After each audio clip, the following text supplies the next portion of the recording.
Hello, everybody, and welcome back to EPE, and welcome to the grand finals here for IMP versus Boomtown. How are we feeling today?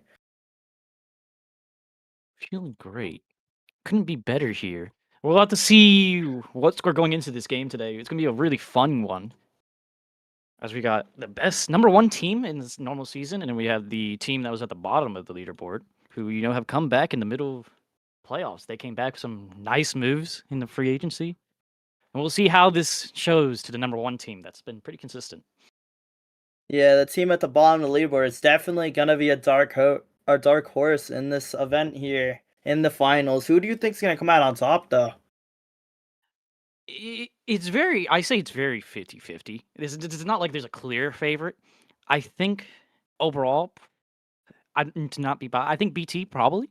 They have one of the best players in the league, if not the best, which is Hunter, who's been playing lights out this whole entire season. Oh yeah, But then on the other end, you have the moves of you have Conrad, who's done a lot for that Imperial team, and then just having the moves they did make with Zai as well. It's been helping them a lot into playoffs. Whereas, yeah, you have the consistency roster of BT, which could be the difference at the end of the day. But we'll have to see. I think it's going to be really dependent on if who shows up during this game, who if people are going to be there for Hunter, and if Hunter will show up. We don't know. They could have a bad game. yeah. If Hunter doesn't show up, it I don't know if it'll matter though, because that team is still very strong at the end of the day. Yeah, So still very strong. I do think that it is going to be a very interesting game. Both of these teams, brilliant players. I wonder who do you think's going to show up tonight? If we go off, if we go off of the past few games, go off the playoffs and everything, we go off of who's doing what. Your two likely guys on each team, I think, are going to be Hunter and Comrade. They are Yep. the two guys that have been showing up the most for both of those teams. Especially if Hunter being your entry fragger, he's been a lot the guy who's been entering and getting the everything that he needs for the team started. And I think if you're looking at both sides, that's who you have to look at who to shut down. You for Imperial, you want to make sure that Hunter doesn't get his way of just entering into your, and then making sure that if you do have Hunter getting his way, hope that everyone else doesn't get their way, and make sure that everyone else is shut down. We're on the side of BT. You have to look on the end of keeping Comrade a little settled down, but also hoping that maybe the rest of the team is not on their A period. Yep, But and now we have on the line our both of our AGMs for both organizations here from Boomtown and Imp. We are joined by John Nino and Bachu here. So, you got any questions for John? Got anything to ask or?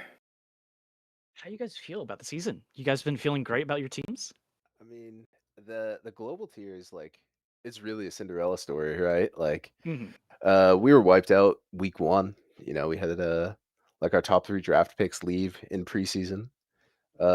Scraping by. It was a lot of that midseason. We were just kind of grinding it out. The boys were grinding it out. Found a couple of solid pieces in the waiver wire, and then we ended up getting some dogs. So it just goes to show if you stick it out, like you can be relevant. And relevance is key, especially in the playoffs where you guys are in the finals. How does it feel? It's like, being going into these finals, going in with a not great like a season for before it. How did it feel going into playoffs knowing that you guys were clutching up and getting the wins? Well, it's just like it's kind of like vibes for these guys. Like they're all just like bringing a great mentality, and then they're all like just fraggers too, so Mm. they can pop off. I know like the the big addition, like one of my favorite players that I've had the privilege of playing with in the past, and pugged with a little bit was being able to bring in Z. I mean, Mm. just an awesome dude, like so having players like that, right? It does make it so you can turn things around. And of course, Comrade Sniper, Cancer, Phobos. I mean, all the dudes, man. Like they're all excuse me, PG or whatever. But they're all the shit. They're all great. Stir as well. He's been Yeah, sticking it out. for sure. Yeah. I did look into that, and it must be very like hard for him like trying to stick through and just seeing all these different moves, trying to get the groove of the team as well. Yeah. Yeah, Yeah. it was a wild ride. Like it's just like thinking you had pieces and then trying to build it back. I will say that Luke has done a lot of the research and has just been phenomenal in that respect. I want to ask how good it felt at win that series against the Sasquatches on what was it, Monday? Yep. Yeah, how good must it have felt to make the final after a great game versus them? Oh, I was watching. I wasn't even at my PC. I was watching like just on my phone. It was like electric. You know, those guys were like that was a tough team as well. Sasquatches.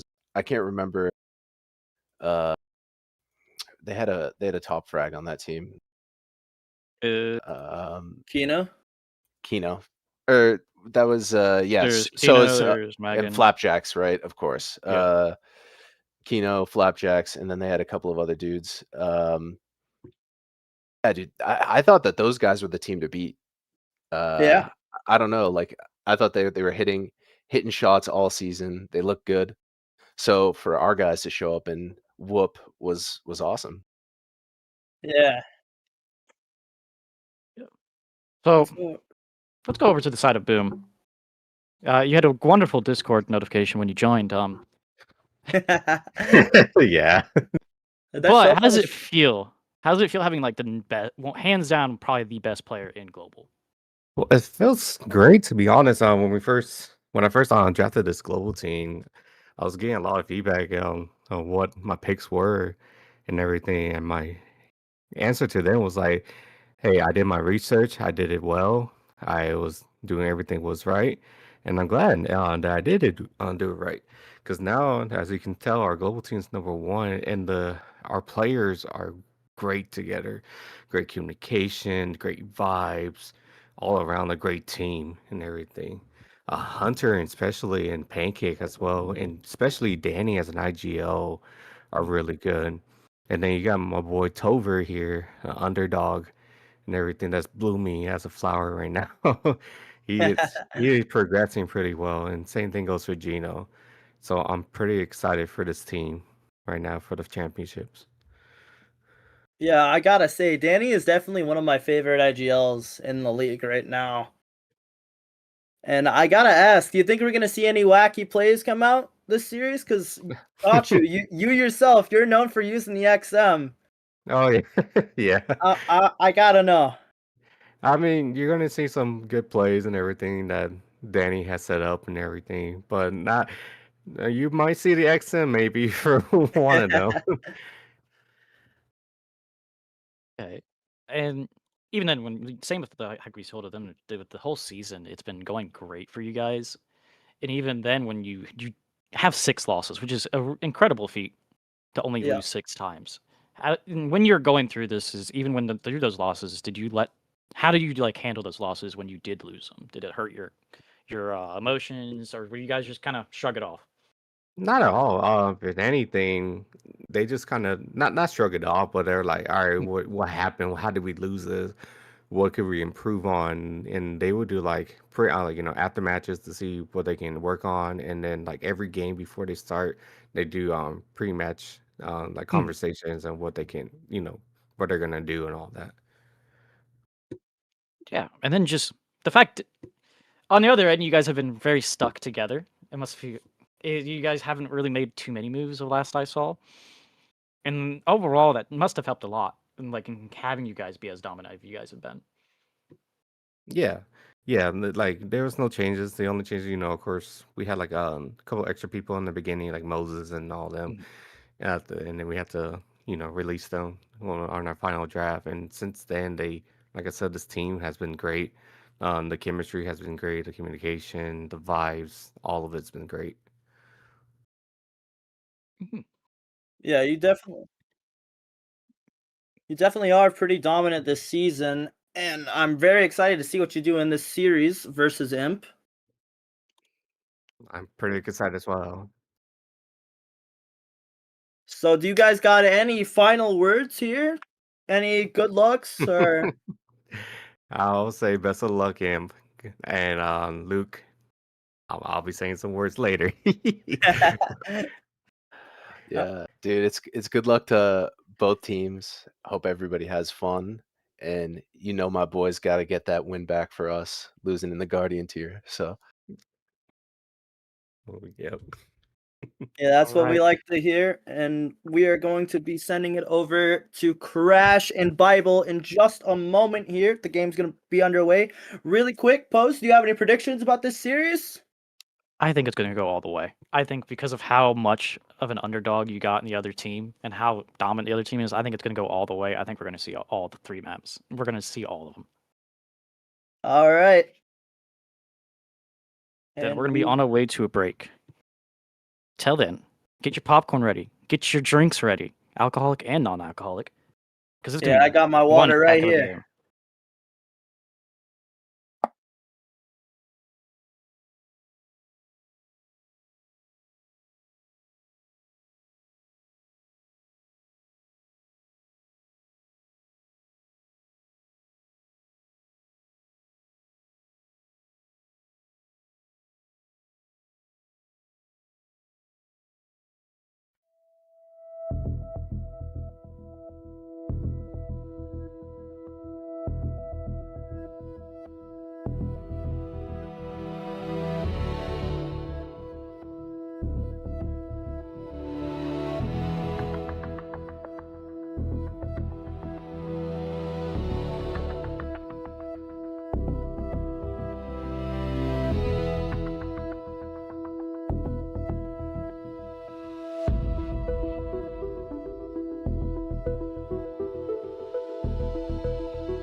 Ladies and gentlemen, welcome back to the Entry Point Esports Global Tier Season 1 Grand Finals. I am your host, Crash, joined by my co-host, Bible Klinger. And ladies and gentlemen, let me tell you, it is going to be a good night tonight. Bible Klinger, how are we feeling about this one? Oh, we're feeling great. This is a great matchup. It's been a long season, and I'm really expecting this to be a really, really good series here. Best of three.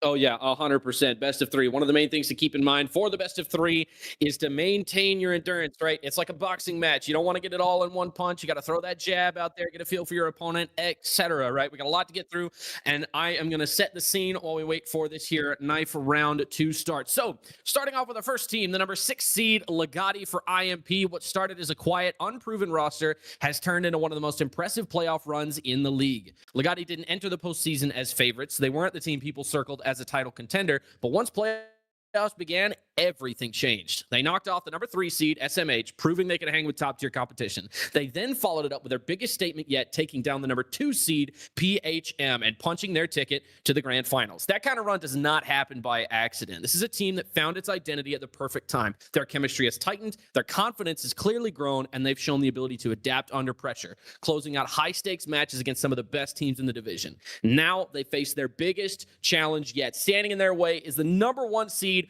Ordnance Overlords, a team that has looked dominant all season and earned their spot at the top. On paper, this is going to be a classic matchup. We got a proven powerhouse and a red-hot underdog. This is the stuff of legends. Speaking of Ordnance Overlords, they have looked like the team to beat all season. They didn't sneak into the playoffs. They didn't catch fire late. They weren't on the fringe of making it. They dominated their way to the number 1 seed and never gave anyone a reason to doubt who they were as a team. Consistency has been their biggest weapon. Night after night, day after day, they showed up, executed, handled business, separating themselves from the rest of their division, and they were the most complete team in the field. Nothing changed when the playoffs arrived. They were matched up against the number 4 seed, SAR, and they did exactly what top seeds were supposed to do. They took care of business. No slip-ups, no panic, no questions, just another step toward what feels like is pretty much destiny for them, right? And now they're where they expected to be for the whole year. Grand finals facing against a red-hot underdog, number 6 seed, Legati, and it is going to be a great first map here on Nuke. Bible Klinger, tell me what you know about Nuke. What are we going to see here on this map between these two teams of legendary renown? What are the stops they're going to pull out here tonight? Well, I think we're going to see a really wild type of match here. Nuke is one of those maps where the verticality plays a huge role. It's very difficult to really tie in what you're hearing, the audible cues in the game, with exactly where the action is going. There's also some very weird rotations that can happen.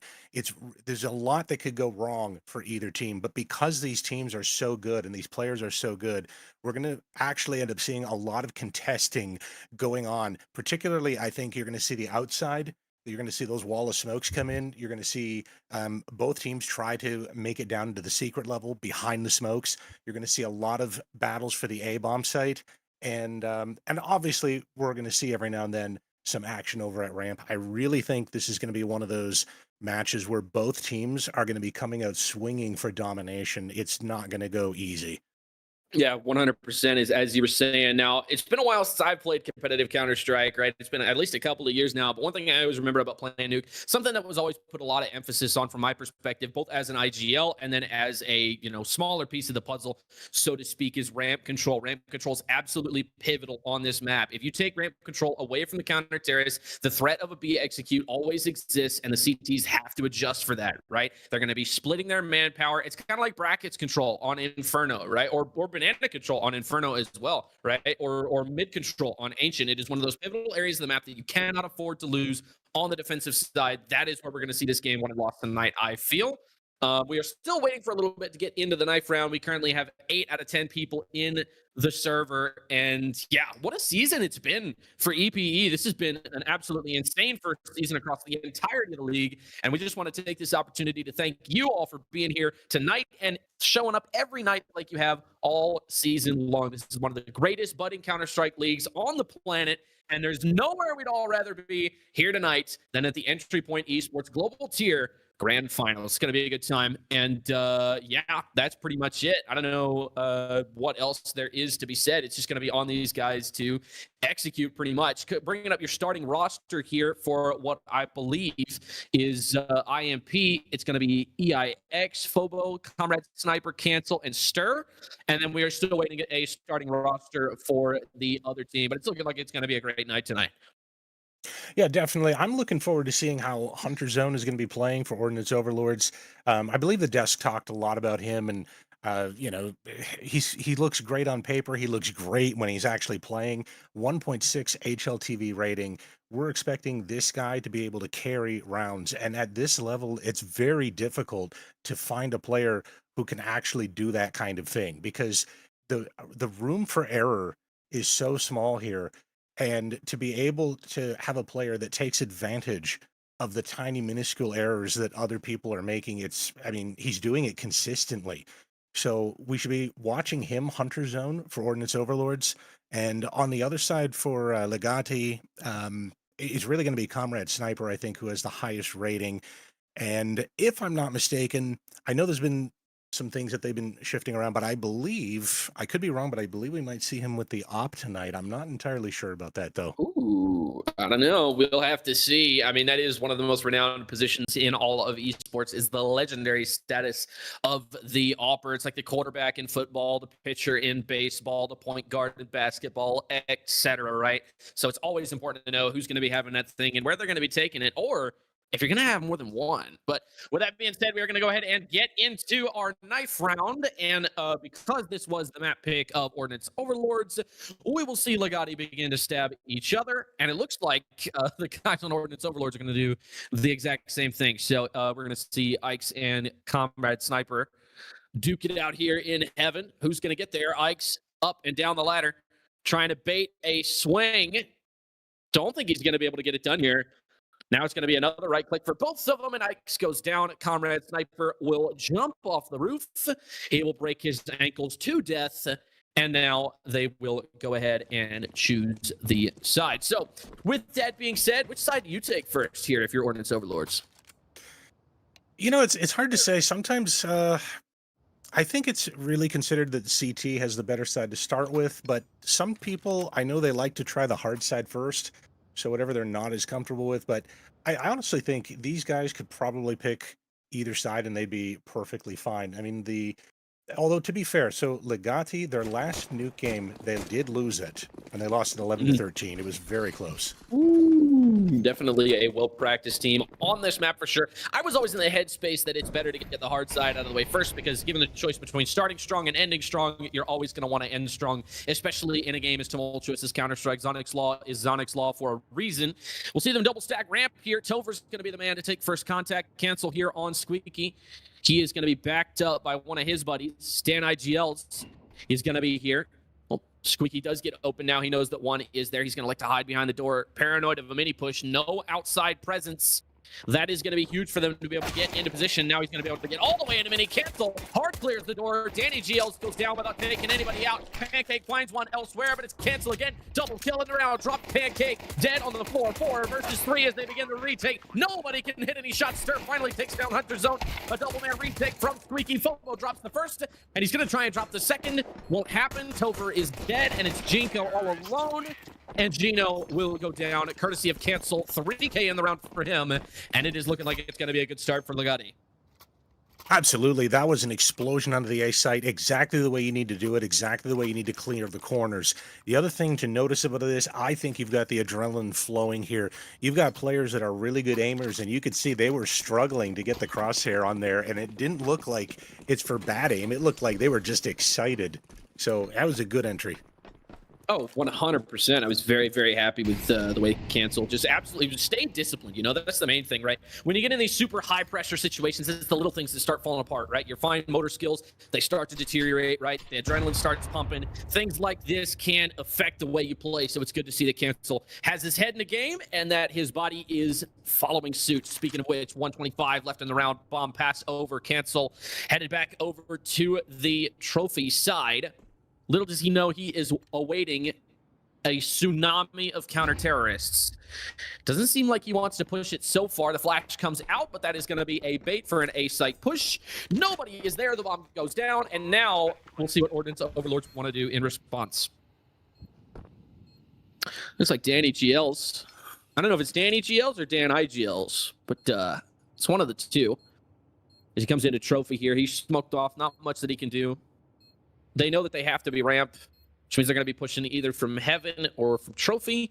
And they have these places perfectly anticipated. Nobody's going to be able to try and get any kills. Ikes has called out one from the barrel of the USP. He saw him move away, but he just barely gets out through the smoke. And Focal will take down Gino last second.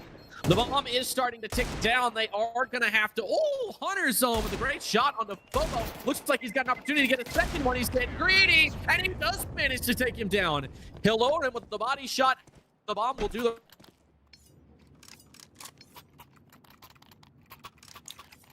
Well, it's pretty good for Legati. 2-0, that's the way you want to start off. Never, never lose the round after you win the pistol. It is really bad when that happens. And you know, we've seen it happen. It's been happening in other playoff series prior to this. So, I mean, I know it sounds basic to some people, but no, that's a very serious round to win. Absolutely. There's a lot of pressure. There's a lot of economical pressure more than anything on that. But it's like we said, Counter-Strike's a long game, right? And it is very tumultuous. So getting that economy set up as well as you can is going to be a priority for both teams here. Ordnance Overlords down to 0.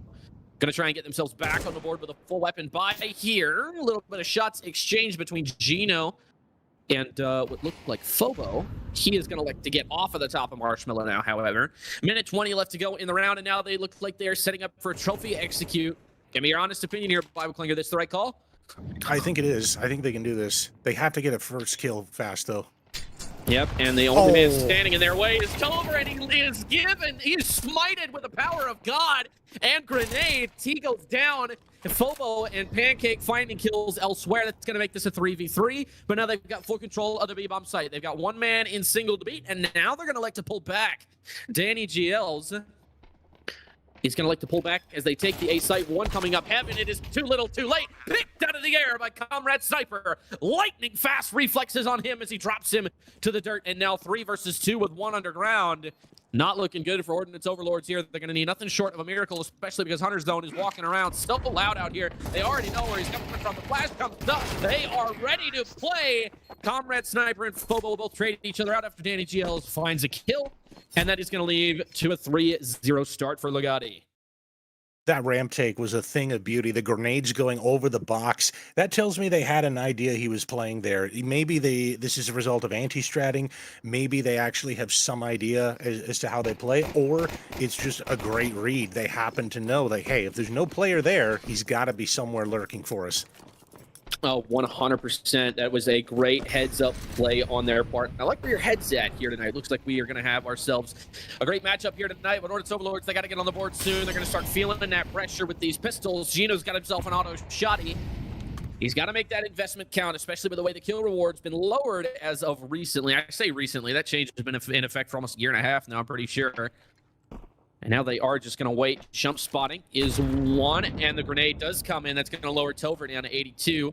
Not really a big difference when you don't have armor, but with a minute 15, Gino's in a prime spot to catch somebody off guard. Get that crosshair up, young man. You're about to make the biggest play of your life if it works out, but it looks like they are going to go away from trophy here with just over a minute left to go. You're going to put Molly on AZN, and now they start to run out. Comrade Sniper gets hit. Scourge one who takes the most damage. Bobo has the entry kill, and now it's Hunter's over the Eagle, standing alone, trying to brave the tide. It will not happen. They all start falling apart. Pancake's got himself 2. Ikes and Cancel both on the ground. 2 versus 3, and now Tover's got an Eagle kill. He does quickly get killed, and now it's Gino with the auto shotty. And that one looked dangerously close to falling away from Legato there, but they managed to pull it through. Yeah, things are going great for Legati. Being in the position that they're at, you know, considered being the underdog here tonight, look at how good they're doing. 4 rounds in a row. The economy is still holding. They are taking a bit of a beating economically, but, you know, I'd rather be in their position than not. They're doing a fantastic job. This is the first real test, though. This is the first real full buy op on the CT side. We got to see how Legati actually handles this.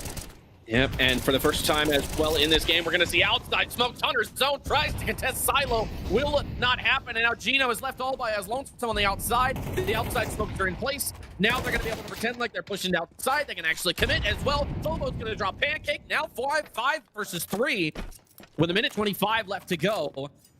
It is going to be Tover, Danny GLs, and Gino to pick up the pieces for Ordnance. Overlords. Outside smokes have faded. For the most part, they've still got one between Blue and Mini. But as of right now, with 1:10 left to go, they are going to be in a great position. That tick might have been heard in lobby, and he is going to see one there through the grate, but he is not going to get a chance to take the shot off. Now Paranoid presence elsewhere. They swing out. Mini, Danny GL finds one. Knows one is hot now. Gino finds cancel elsewhere. Cancel burns Gino to death with a Molotov. Danny GL swings out from behind Mini. He finds another one. Oh my goodness, what a play from Danny GL's. Quick thinking on his feet, and he holds strong to give Ordnance Overlords their first round. That's the type of play you need to stay in the game. You don't want to go down 5 rounds in a row like that. Big play, and that's something they really need. The other thing is they're calling the timeout, and I think it's not tactical. I think it's really because Hunter got disconnected. So this is a chance for them to kind of just calm down mentally. They got the round win. They stopped Legati in their tracks. And they hopefully have a good sense of where the economy is, because I don't know if they know this, but they kind of wore down Legati here round over round after round. Even though they, the rounds weren't going in Ordnance Overlord's favor, they were dragging them down. And we see it's going to be a bit of a force buy. 2 SMGs and a Galil on the T side. You're absolutely right. It is going to be a bit of a force buy. They're going to try and maintain this economic advantage. Big high risk, high reward here. We'll see how it works out for him. Gino misses the first shot. You can't miss shots like that. Now swinging out wide. Fobo does get punished, but it's Ikes to trade him out. Now the op is on the ground. He has to hold his position, and Ikes finds himself his second kill of the round. And now they're going to blitz down ramp back down to the B bomb site. CTs are aware they move to rotate, but I don't think it's going to be fast enough. It is going to take a miracle for them to stop this bomb from being planted. Smoke is out. Guys are on double and single. They've got all their bases covered, and the bases are now loaded as the CTs begin to rotate down. Hunter zone rips off the head of Comrade Sniper. Here we go.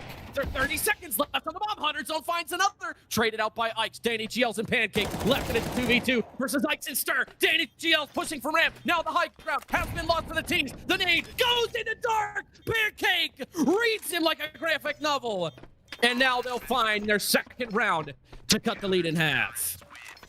That's a crazy round right there. Legati had it in the bag when they got the entries on ramp and they got down to the B bomb site. But you see the tenacity from Ordnance Overlords. They're not going to let that round go easy.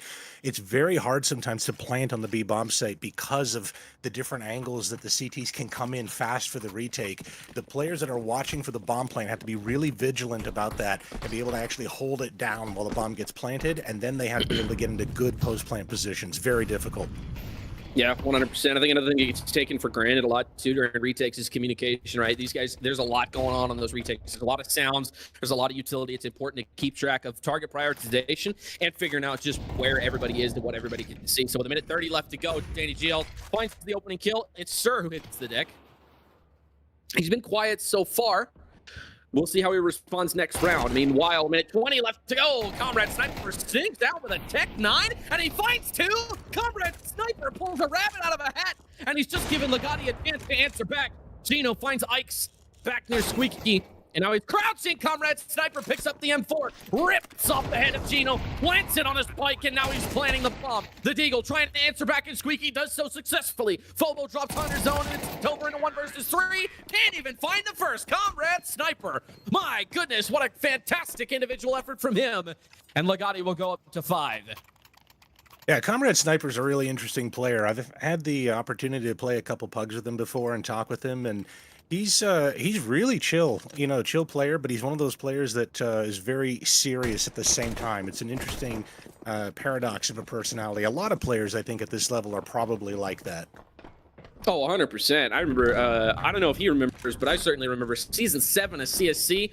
I played a couple of bugs with Comrade Sniper, and, not much has changed. He's still just as cracked now as he was then. and you saw it right there firsthand. Meanwhile, Gino pushed all the way up into Hut with this AWP. This again risky. They lost it a couple of rounds ago, doing this exact same thing, but he still has his confidence, and rightfully so, as he puts Ikes in the dirt.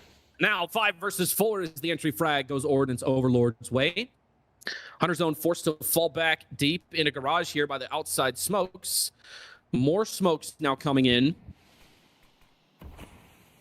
And that is going to allow Stir to get up to Mini here. And with a minute 7, fantastic map control taken by Legati, and that's really been a theme of today's game so far. Legati's been absolutely excellent at taking map control when and where they need it, and now Gino's going to be on the back foot trying to hold this site nearly by himself, if not for the support from Upper Raptors, and he is going to go down. It's Gino who hits the deck. Fobo's going to help Stir take down Danny GL, and now Hunters don't have to try and answer back. It's him and Pancake, both slide up the vent and into Mini. Comrade Sniper drops Hunter Zone, now 2 versus 2. It's Tover and Pancake trying to pick them up apart. One swings out, but out the other. Comrade Sniper hits the deck. Tover finds them both. And Cancel had nothing else to say as Ordnance Overlords find their third. Yeah, the thing to pay attention here is obviously the individual skill. We're enjoying that, the great plays, the clutches, the multi-kills, but the other thing to watch for really is the teamwork. The Overlords here were really working together. If you noticed, part of the problem for the T side was actually not just securing 1 kill, but getting 2 and 3 at the same time. They're really playing together so that if you peek 1, you have to peek 2 or 3. Yeah, 100%. You can see that mistake made there, right there at the end of the last round, as the Comrade peeked out without cancel support. And as a result, he goes down, not even being able to get 1. But with that being said, we will have to... Oh, man, I was really hoping he would land that shot. Oh, I just couldn't articulate it in the moment. But unfortunately, unfortunately for him, Comrade Sniper is going to get away. And with a minute 20 left to go, Tover still not really sure what position he wants to play at ramp here. If he wants to play in the headshot angle, if he wants to play off angle, something like that. He is going to like to just dive down. He hears the footsteps. He knows the assault is coming, and they're going to try and shatter it. Hunter Zone takes the head off a Comrade Sniper. He was the distraction upstairs. Now they head downstairs, and it's Tover to try and hold the B bomb site. He takes 1, but that's all he needed to do. Ikes trades him out. The bomb will go down. 4 versus 3 as the retake gets set up for Ordnance Overlord here. And they push this into Squeaky. I don't think he saw that coming, but he handled it beautifully. And now Lamali is going to keep him from being able to support his team. Pancake headed up to control, pops the window. Now Flash goes out. Nothing doing so far. Pushing into double as Ikes hits the deck. Pancake the one to put him there. And Hunter Zone will take down Stir to give Overlords their 4th.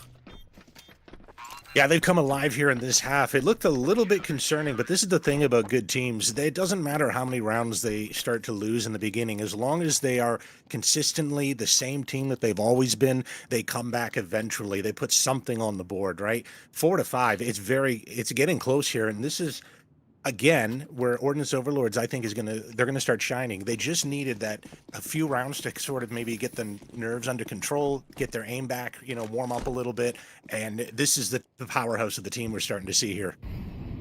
Yeah, absolutely. And I mean, and we both know, right, as players ourselves, that momentum is the realest thing ever, right? When somebody starts getting momentum, it can be hard to stop them. Speaking of hard to stop, Hunter Zone tearing through the enemy team. Tover's going to take down Fobo through the smoke to boot. And it's very quickly a 5 versus 2. I know they're only on pistols, but come on. When you see a kill feed in a play like that, you got to get excited. And Pancake takes down Ikes. And there's 1 man left in trophy. It's canceling. If he pulls this off, I was about to say, that's not happening. Tover's going to drop in with a FAMAS cancel. Not much he could do with that situation, and we are now tied up at 5. Now, I still appreciate that double from Hunter, even though, like you said, it was pistols. The way he aimed on that second kill, that was really fast. You do not see players that often being able to get completely surprised by a player shooting at them, not know where it's coming from, and figure it out and get the kill that quickly. It was a really nice recovery. Yeah, a lot of micro adjustments that have to get made in a very short amount of time. Not to imagine how fast your brain has to be moving. Speaking of fast moving, Pancake takes down Fobo and Ikes. 1 through the smoke, 1 out of the smoke. Minute 35 left to go as they try to go into the A site. Stir is able to take down Pancake, but their assault shatters. Nothing left to be done. Like water against rock, they all come apart, and Ordnance Overlords take the lead at 6. Yeah, you have to start wondering. I mean, it's early to say, but Legati, did they just run out of steam here in the first half here on their T side? Is this the end of the strat book? They got 1 more round. to make something happen that'll be ending the half at 6-6 if they can pull it off. But that's been 4 rounds in a row for Ordnance Overlord, holding the line each and every time. Yeah, it is just going to have to, it's really going to depend on a lot of factors, but as you were saying, oh, hang on, big molly into Mini, or excuse me, not Mini, Hut. And that is going to be Phobo taking 10 damage right off rip there. A minute 35 left to go. Pancake still suspecting of an early play here. And he's not entirely unfounded in his suspicions. Pancake finds one. Now he's got himself a double. They immediately try to pivot over to ramp. It's going to be Tover to try and slow him down. But the molly is going to deal a significant amount of damage. And they're all going to fall down. It's Tover with a double kill. Looking for the third. And he's going to get it. Unbelievable scenes there on ramp as Ordnance Overlords will take a 7-5 half, and Topher and Pancake just pick them apart piece by piece until there's just nothing left. And now we'll see how Ordnance Overlords do on the T side. Right. Yeah, this is going to be the big test here to see how things change now on the swap. I actually think that Legati isn't, they're not in a terrible spot. I think people think CT side is actually, you know, preferable right here. They're going to be able to hold. But, and it is Legati's map pick, right? So as long as they got through their hard part, if this is the easy part, we'll have to see. If they win the pistol, this looks good for them.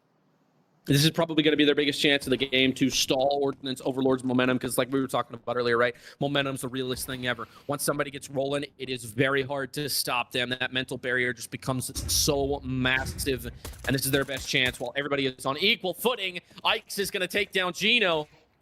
That's a good start for him. Comrade Sniper through the smoke takes down Hunter Zone. He does not need to see people to take off heads. And with a minute 18 left to go, Topher will find himself a kill. It's Stir who hits the deck, and Comrade Sniper still flicking over and just deleting Pancake. Topher answers, but he quickly is killed by Phobo. And it's Danny GL's in a 1 versus 3. He's done things that should be impossible before, and he's already had himself some great plays in this game. With a minute left to go, can he clutch this one out for his team? Stuck in lobby as of right now shifting over into Hut. Still that player in Raptors that he wants to watch out for. I believe that's Cancel, if I'm not mistaken. It's Danny GL's just trying to make something happen here. It is Cancel, gonna be watching him. Takes the initial engagement. He's falling. Danny GL's low. He's got 5 HP, 30 seconds. Not a lot left to do. At some point, you just have to decide to commit. He's peeking 2 people at once. Won't get there. Cancel takes him down, and Legati have got themselves their first round of the second half. Legati looking very strong on pistol rounds right now, I have to say. I think that might be their strength here. If they can get the pistol round and the follow-up, that's 4 free rounds for every match, and that's huge. 100%, 100%. This is the biggest chance to try and shift momentum back in their favor. I think they're going to be able to try and do it here, provided nothing crazy happens. We'll see if Ordnance Overlords pull out some crazy eco-round tactics. Molotovs go in to try and slow the assault. They double stack ramp as well, so they're going to intend to hold this. They are not going to try and dip back down to the B site in the event of emergency.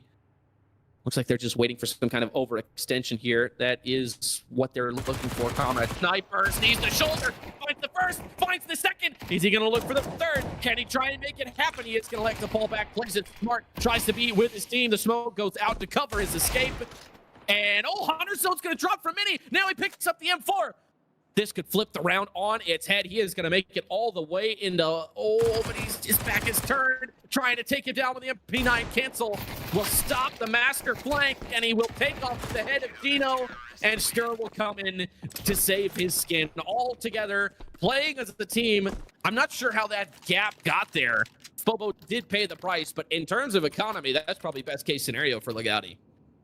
Yeah, that was a very strange infiltration right there, dropping from the top of that position. But just, I don't know. I mean, it does happen. Nuke, I find, is a very difficult map for teams to actually watch everything, and it's usually a tactical choice as to which area you kind of give up those eyes on.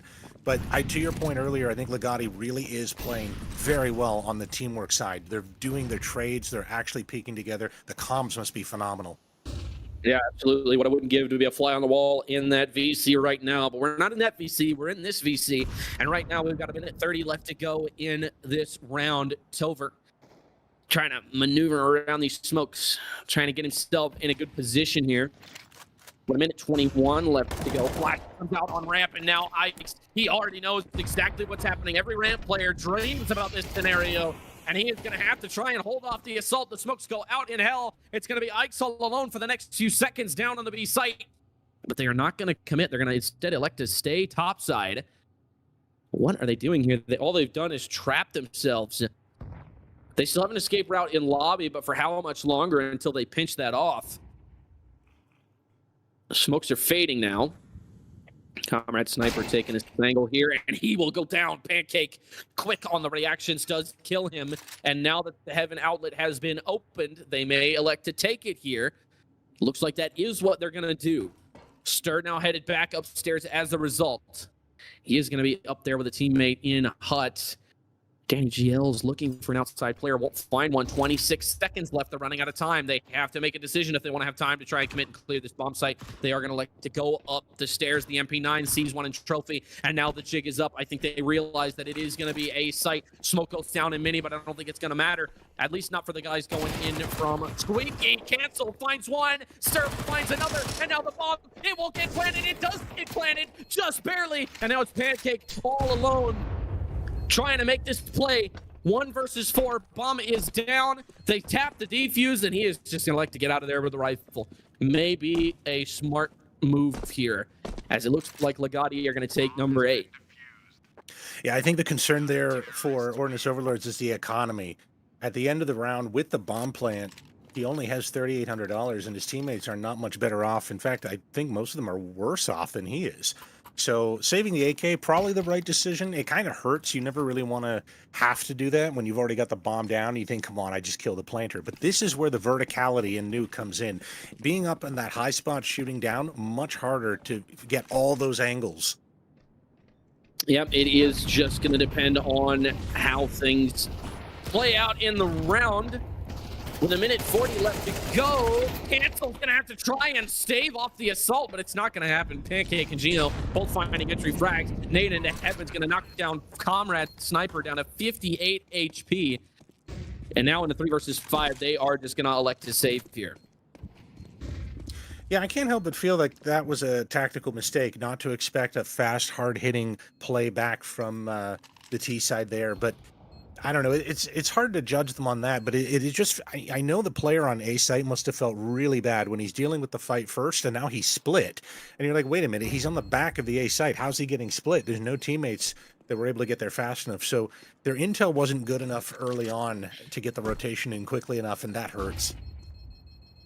Yeah, it is one of those things that they're definitely do not want to have exposed, but they're going to try and put frags at frags, and it's going to be a 1-for-1 trade. Make it a 2-for-1 trade. Comrade Sniper finds 2 kills with the AWP, and we go into round 17. But you're absolutely right. They just had a big gap exposed, and I think a lot of that time was just because Ordnance Overlords just kind of conditioned them into thinking their T side is going to be super slow. They come out with a fast-moving play. The gap is there, and they hit it as hard as they can. It is just one of those things that they are going to have to adjust for, and that's just natural for any Counter-Strike game, right? And a lot of it is just a lot of ebb and flow, understanding when to expect what, and read on the other IGL and the other team, and how they want to play these kind of things. We're going to have to see how it all plays out here. Still a very close game between these two teams. And ooh, big off shot just got missed. Hunter Zone is lucky to still be alive. Comrade Sniper does not miss those often, and Phobo is going to take down Hunter Zone elsewhere. He is taken down to 73 HP. Comrade Sniper finds Pancake, and now he engages to Phobo, trying to make it happen with the MP9. Won't get away with his life. It's Danny GL's on the kill. Now, Stir left alone in mini, trying to hang on to this assault point. And with Topher taking down Ike's elsewhere, that's going to open up the B-bomb site. However, the bomb is stuck outside, and I think Legati realizes this. Comrade Sniper knows that there's one in garage. At some point, he's got to check that other angle, and I think that's exactly what he's doing. He knows that he is pinched. He knows that there's not really much that he can do. He's expecting someone to be there just now. Sees him, quick scope. Danny GL's goes down, and now he knows it's just the one on ramp, and then the one on A site. Stir handles Gino, and that leaves Topher, last seen ramp. We'll see if they can triangulate his position just based on timings. But with 25 seconds left, it's looking like Legati's got this one in the bag. Tover pushing through. It looks like he can't really get to the bomb. He might just elect to save here, and I think that's exactly what he's going to do. Try and go back to Red Bucks and just kind of hang out, waiting for the next round to start. And I think this is a good decision on his part. Yeah, you can't blame him for that. 1v3 in this position, no time left. I mean, you're kind of stuck at this point. The economy is a little bit interesting at that point. They can buy again. Obviously, since he saved, he's got nothing. He's literally at $0 after he purchases utility. CT side doing well. Not usually what you see in the new economy of CS2, but this is where we're at. It's anybody's game. 9-8 for Legati. This is Counter-Strike. This is actually a really good series.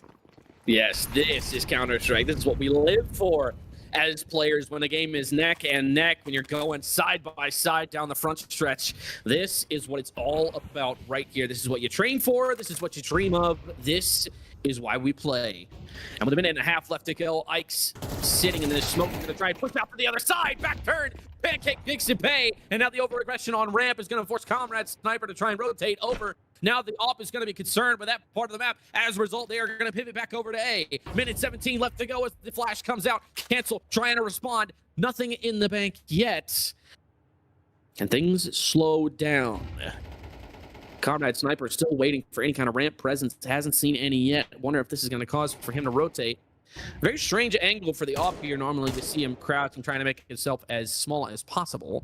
But instead, Comrade Sniper has decided to getting aggressive into the play. And he might be correct on this. Gino and Stir both find kills elsewhere. Bobo drops Danny GL. Stir finds another. Gino's able to trade him out, but now it's a 2 versus 2. Comrade Sniper with the AWP. Then Abe goes out trying to prevent the bomb plant. Oh, he does start to plant.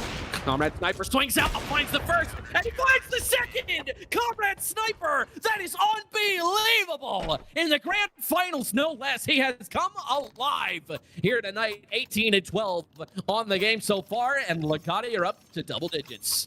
Yeah, you got to love the cerebral play by Comrade there. Pushing it's such a risk. I like the ramp push. I like the initial ramp push that didn't work out. It was risky. It was a calculated risk. It looks stupid when it doesn't work. It looks brilliant when it does work. But then Comrade knowing, hey, they're not going to expect me to push behind him, and he gets the 2 op kills. The one, quick scope, and the other, a no scope. I love it. Yeah, absolutely. And the main thing to keep in mind right there is that these guys, anytime you plant that bomb, usually if you have the time, you want to tap it first. Ike's misses a spray on the ramp, and now he knows they're going to be pushing down. Mostly pistols with the scout on Hunter's zone. Flashes out. They try to dodge. And Phobos getting very aggressive here, very pushy with the positioning. Takes Hunter's zone down to 58, but for the most part, he is just going to hang back. That nade is going to do big damage. Finds cover, maintains the spray, gets behind cover, lives to fight another day. Now 4 versus 5. As they like to just try and hang out in trophy. One is headed down ramp. I believe that's Pancake. The shadow. He's going to try and jiggle peek this. He does bait out the op shot. So now he knows the op is squeaky. Does he tempt fate a second time? We won't know. Comrade Sniper likes to fall back. And with 50 seconds left and Pancake getting dropped elsewhere, we'll have to see how it goes. And Cancel is going to go down. It's Hunter's zone with a picked up AK. He is going to find another headshot. It's Comrade Sniper on the ground. That's the AWP. And now it's going to be a scout and a deagle to try and pick up the pieces here. The B-bomb site is not open. However, they do have them split. And they will not get it done so far. Ike's is going to be able to hide away and keep himself alive. The Deagle's not enough. Stir takes him down for the M4A4. And now Legati are up to 11. If you're Ordnance Overlords, you got to be sweating right about now. Yeah, I think now's the time to call a timeout and figure out what's going right, what's going wrong. Right now, you're down 8-11. You don't want to give up another round. That's match point. Yeah, the thing that's curious, though, when they got it down to the 2 versus 2, Ordnance Overlords, it looked like there was a bit of confusion whether they should go A or B. They didn't really know in all the chaos which site they wanted to take, and it looks like they walked right into the meat grinder there. Yeah, absolutely. I think that's a very, very good way to put it. Just kind of walking face first into a meat grinder there. Comrade Sniper finding Gino elsewhere. He has been the deciding factor between these two teams. He has been him, so to speak. And with a minute 29 to go in the round now, we'll see how Overlord adjusts off of that one with Util out. Danny GL hits the deck. Pancake answers back. 2 quick kills to make it a 3v3. And Hunter's Zone finds Fobo elsewhere. They might pull this back here. This round might not go the other way. Never say never, as Stir is stuck on Tetris. He's going to like to keep himself still, but he turns around at the wrong time. Bad timing. And now it's Ike's in a 1 versus 3. I think they've heard him. They're very paranoid about the outside of Mini here, and rightfully so. Their zone suspicions pay off, and that is going to be a quick 9th round for Ordnance Overlords. Yeah, Legati's economy is getting a little bit strained here. They can buy, they're still in it, but you don't want to get into the end game with a bad economy. So they have to win this next round to really take full advantage of their current lead. This is a do or die moment for both teams. 9-11. If you're Ordnance Overlords, from that perspective, you're clawing your way back in. Yeah, at this point, there no more mistakes can be made. You have to play it perfect from here on out. 4 rounds in a row is a lot to ask out of any team, especially on this stage. But if there's anybody that can pull it off, it is them, like they've done all season long. This will determine who the best of the best is for this first map. And with 1:28 to go, no kills have been exchanged yet, but a lot of guys are starting to make their way down secret here. Gino all the way up to double. And now it looks like they're just going to be setting up this B site take. They are not even considering the possibility that Secret could be compromised. Comrade Sniper drops Danny GL elsewhere, and now he is going to try and hit one jumping. Can't get it done. Tover finds one, but he will not find the second. Pancake trades him out. Ikes goes down, and now with a 3 versus 3, FOMO's in decent position, tries to take the fight, but it's not going to be successful. Gets caught swapping, and Hunter Zone is going to be the man who takes him down. 3 versus 2 down the ramp. Stir just tries to get something done, but will not get there. And now the bomb does go down. On top of that, losing the AWP for the CT side, that is going to be devastating for their economy at this point in the game. I think you have to take a save. If you're a CT side here, you can save the AK, maybe buy something around it, try to stack something, but you're going to lose this round, right? You're saving 11-10, and then if you save, it becomes 11-11. That's your last chance right there, really, before it gets extremely dire. Yeah, I think that is the route that they're going to like to go. They're going to take a safer option, just so they when you get to that critical point, you are going to be able to have a full buy, or they force buy here. I don't know. It's going to depend on really just what they want to do. A force buy at this point in the game would be insane, though. I won't lie. That would be nuts. I mean, they have a decent amount of money, but still, that would be insane. They should call a timeout, in my opinion. You know, there was a study done in CS:GO years ago. I don't remember who did it or where I read it, but it was CS:GO, a different game, I know. But the study was you should force buy. If you're stuck in a 2-round position, you should force buy both rounds rather than save one and buy. The odds of winning, if you're a professional team, was higher. Interesting. I actually have never heard of that. That is some fantastic insight. And they're going to try and spam through the smoke here. Tover is dead. They both go through the smoke at the same time. Are you kidding me? They swap places. That is unbelievable. Tover goes back, but Phobos takes him down. I don't believe it. What in the world just transpired? And Stern's got another with a deagle elsewhere. 5 versus 3 could become 5 versus 2 if this ends badly for Gino. He is going to get away. But with 1:15 left to go, this round is still wide open. And Comrade Sniper, with the only AK, is on the B site. He hears Squeaky open. He knows they'll be coming soon. And with 1:05 to go, now they've done a great job of sealing off all the exits. They have to commit to B site at this point in the game, as we get a little bit of lag right there. Comrade Sniper lights one up, stops the bomb plant. He stops the plant. Gino's gonna take it down, but at what cost? Now they've got to try and get the bomb back down. He doesn't have the space. Gino hits the floor, and now Pancake is dead. FOMO on the kill, and Legati are on match point. What an outstanding play from them. To think that all started from the chaos that ensued from the ramp push, where players pushed through the smoke past each other. They knew that it was happening, and it just was so difficult to right that situation. Absolutely insane. 12-10, Legati about to secure their map pick. If they can win one more round in the next 2, they get 2 shots here to secure this. Yep, it's all going to come down to this. The first map is always one of the most important ones, sets the tone for the whole series, and here we go. It's going to come down to a site execute, and their assault falls apart. Comrade Sniper, Cancel, and Stir all finding kills, and it's a 5 versus 2. Gino and Danny GLs are left to pick up the pieces. Danny GLs, that's a good start. Ikes hits the deck. And now, with 1:24, they are going to have a chance to get the bomb down on B site. But as long as all of them retake together, the odds are still definitely not in their favor. They are going to like to plant. Okay, planning for ramp here. Very interesting decision here. Molly left side. Gino goes into dark, and then they've got one up top in rafters. We'll have to see how it goes as they begin to make their push. We got 2 from double, 2 from single. They have to push and squeeze together. Half the time off the bomb, Danny GL finds the first. Now trying to find another. It's Gino with 2. Fobo's got Gino. 1 versus 1. The whole map comes down to this, and it's going to be one fight. Fobo drops him. And is he going to have enough time? He will. Ladies and gentlemen, Legati take the first map off the #1 seed. Can you believe it? This game is far from over, but Legati make a great statement here on Nuke, 13-10. Yeah, they're the underdogs for sure, according to paper, according to the stats and everything. Now, to be fair, they won map 1, and it was their map pick. So the question is going to be, did they have to fight too hard to secure their own map pick? Are they going to run out of steam here going in? It is a best of 3. They've got another map to go. It's going to be Ordnance Overlords map pick, where we expect they will have an even greater advantage. This is going to be very, very tight, in my opinion. I think it's likely we're going to see all 3 maps, just like the desk predicted. Yeah, 100%. I think that is definitely the headspace that everybody is in. This is going to be a very, very, very long game for everybody involved, and we're all excited for it.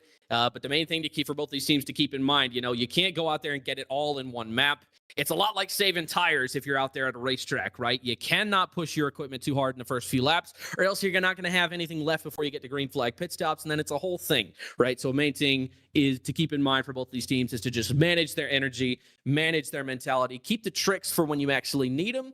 But with that being said, I believe we are going to go to a quick break as long as Obo gives me the okay in my ear. Straight over to the analyst desk, I am being told. So, ladies and gentlemen, this has been the first map of Nuke in this grand finals. I am your host, Crash. This is my co-host, Bible Klinger. And now we send you back down to the boys on the desk. All right, we're back on the desk here. What a first map. What a beautiful map. It was looking a little scary for Overlords. They brought it back, but at the end of the day, IMP kept what they started. And Yeah. there's a lot to say about that. Overlords did not have that great of a T side in that second half at all, in my opinion. They only won 3 rounds. Yeah, they only won 3 rounds. It was very scary. And it was, when you're looking at it, it did look like there was a lot of misplays here and there. But at the same time, it was just, Hunter wasn't there as much. He was struggling. But even then, you had guys like Pancake bringing it back up and definitely supporting the team with his capabilities. He was amazing on that T side, on the CT side, where he was doing great work for them, but he kind of fell off a little bit near the end of that map. And I think that was just because Conrad just went off. He went off. He was a huge factor in this game. Yeah, especially on those outside plays. Conrad, that AWP just genuinely kept it alive on that CT side there. Yeah. When you're looking at it, this on inside, they're probably static right now. They're going off right now. Had an amazing start. Got a little scary in the mid round there, but they brought it back, and that's what you love to see from map there. But again, it was Conrad was getting a lot of the frags that he needed to take, and he was getting a lot of those entries. And even with, it was pretty even on which side was getting the first kill. But it was just overall on that CT side was dominated by the side of Legati. And even on their C side, Fobo even showed up a bit in the first part of the game there. He was always getting those opening kills on that T side and opening up a lot of the sites for him. For sure. And even then, you're looking at, like, yeah, you might have guys like Cancel or Zai who just didn't have the most impactful on a paper way, but they had their rounds where they stepped up and did what needed to be done. And that's all you're asking for. And they had a lot of guys on the Legatis there that had beautiful team play, especially on round 3, where Juno, I believe it was Juno, stuck behind that box on ramp, and they just poured nades onto him. It was something I caught and I thought was really awesome. Oh, for sure. That's just something, heads up play that you always love to see. You didn't ask for more in that, and that was kind of showed what atmosphere Legati was bringing into this fight. Yeah. They're here for the long haul. They're not here for the short. They're here for the whole Cinderella story. They don't care who's in their way.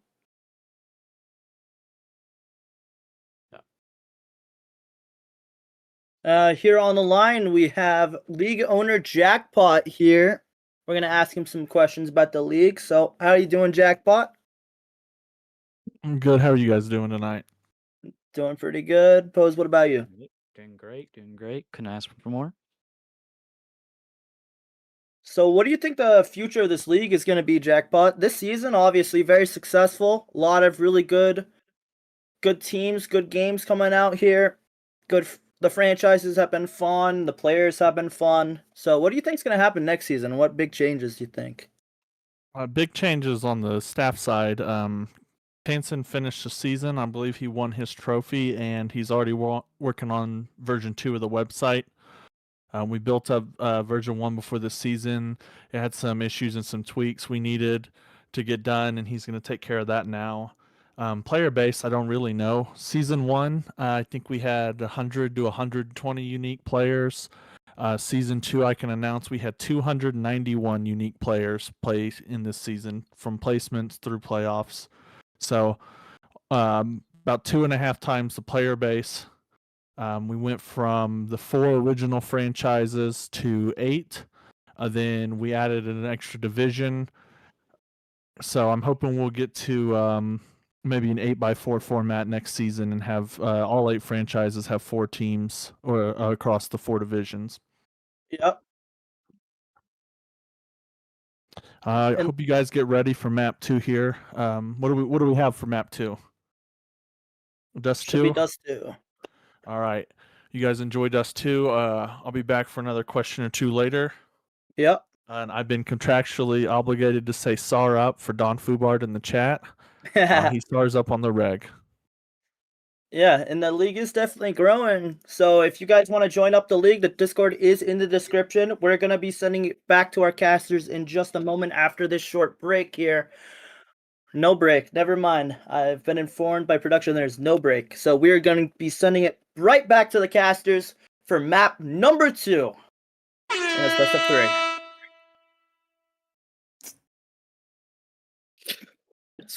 Thank you very much, Okinawa. Once again, ladies and gentlemen, welcome back to the EPE Global Tier Season 1 Championship. I am your host, Crash, joined by my co-host, Bible Klinger, and what a great last map that was. My goodness, the stuff of legend.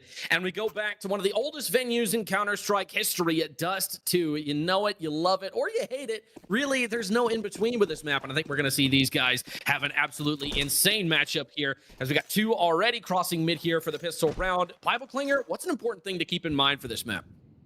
Oh, there's so much here. I mean, every team has played this map to death in one variant or another. I think the key takeaway is going to be to see how they use the op on this map. Which team is able to overutilize it? Yeah, 100%. And now we're going to see already Stir goes down. It's Pancake getting that kill. And with a minute 26, they're going to be pushing up Catwalk here. It's a minute 22 left to go as Gino finds cancel on Carr. Now Fobo picks one off, and Fobo picks them all apart with some help from Comrade Sniper. Hunter Zone and Gino both find kills in response, and it's Ike's on the flank from Cat. They are expecting it. He tries to find the headshot. Can get it. He does, and now trying to find one onto Gino as well, or excuse me, onto Hunter Zone. And with the bomb in tow, is he going to walk all the way back round? I think he is. Still paranoid that cap positioning is Hunter Zone. Now he'll move to plant. Now he looks towards long. No, he doesn't. He's going to like to keep himself there, and he does shoot him. Doesn't get any damage. And a quick 1v1 here is all it's going to take to decide the round. Ike's pushing up ramp, trying to be as quiet as possible, but he goes up the wrong way. Hunter Zone saw it coming, takes off his head, and now Ordnance Overlords are up 1-0. I actually liked Oh! Wow. I just got told it's not Ike's, it's Z. It's backwards. That's crazy. Yeah, some players do that. You know, it's easier to see when the names are not all in capitals. Sometimes you can tell that. Yeah, it's also easier to tell if it's not backwards, I would think, right? You know? Exactly. Like if it's just not spelled that way, bro. But regardless of that, G, my bad, is somewhere on this map, as are the rest of the players. They are all on the map currently. And with a minute 30 left to go, sorry, what were you going to say, Bible Clinger, before we see this long execute?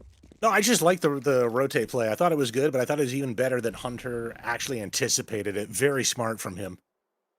Yeah, 100%. And I mean, it just kind of goes to show you the kind of player that Hunter is, right? Hunter is a very, very smart player, always has been within EPE. Speaking of which, getting that Khalil kill on to cancel.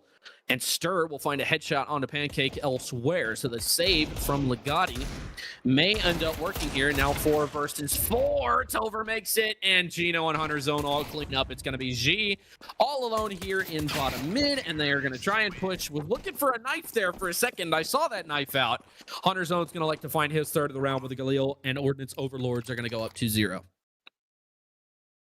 I know it's early to say this, but I think Ordnance Overlords really look more in control right now on this map. Again, I know it's early, it's pistol and follow-up, but they just seem a little bit more comfortable. It just seems like Legati is...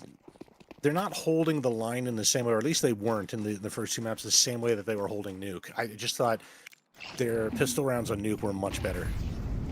I think that just has a lot more to do with the fact that, I mean, let's all be honest here. Dust 2 is very gunfight based, right? It is just going to depend on 2 things, timings and how the fights go. And as of right now, the fights have not been going Legati's way. One of these is just pistol rounds being, well, pistol rounds. Naturally, they're very swingy. And then, obviously, with them being on the save while the other team's on guns, not great, especially for a long-range map like this. So, with a minute 20 left to go, we'll see Tover down in lower here. Not much to report so far. Smoke on mid doors does go off. Now the Cat flash tells Cancel that they are pushing Cat. So he's going to be communicating that to his teammate Comrade. Sniper does a beautiful job of adjusting. More grenades go off. Nothing comes of them. G is down to 64 HP and Gino down to 72. Other than that, not much to report here for the start of the round. But with 52 seconds left, all they've really got is Cat control. Everywhere else, they've just kind of not grabbed anything.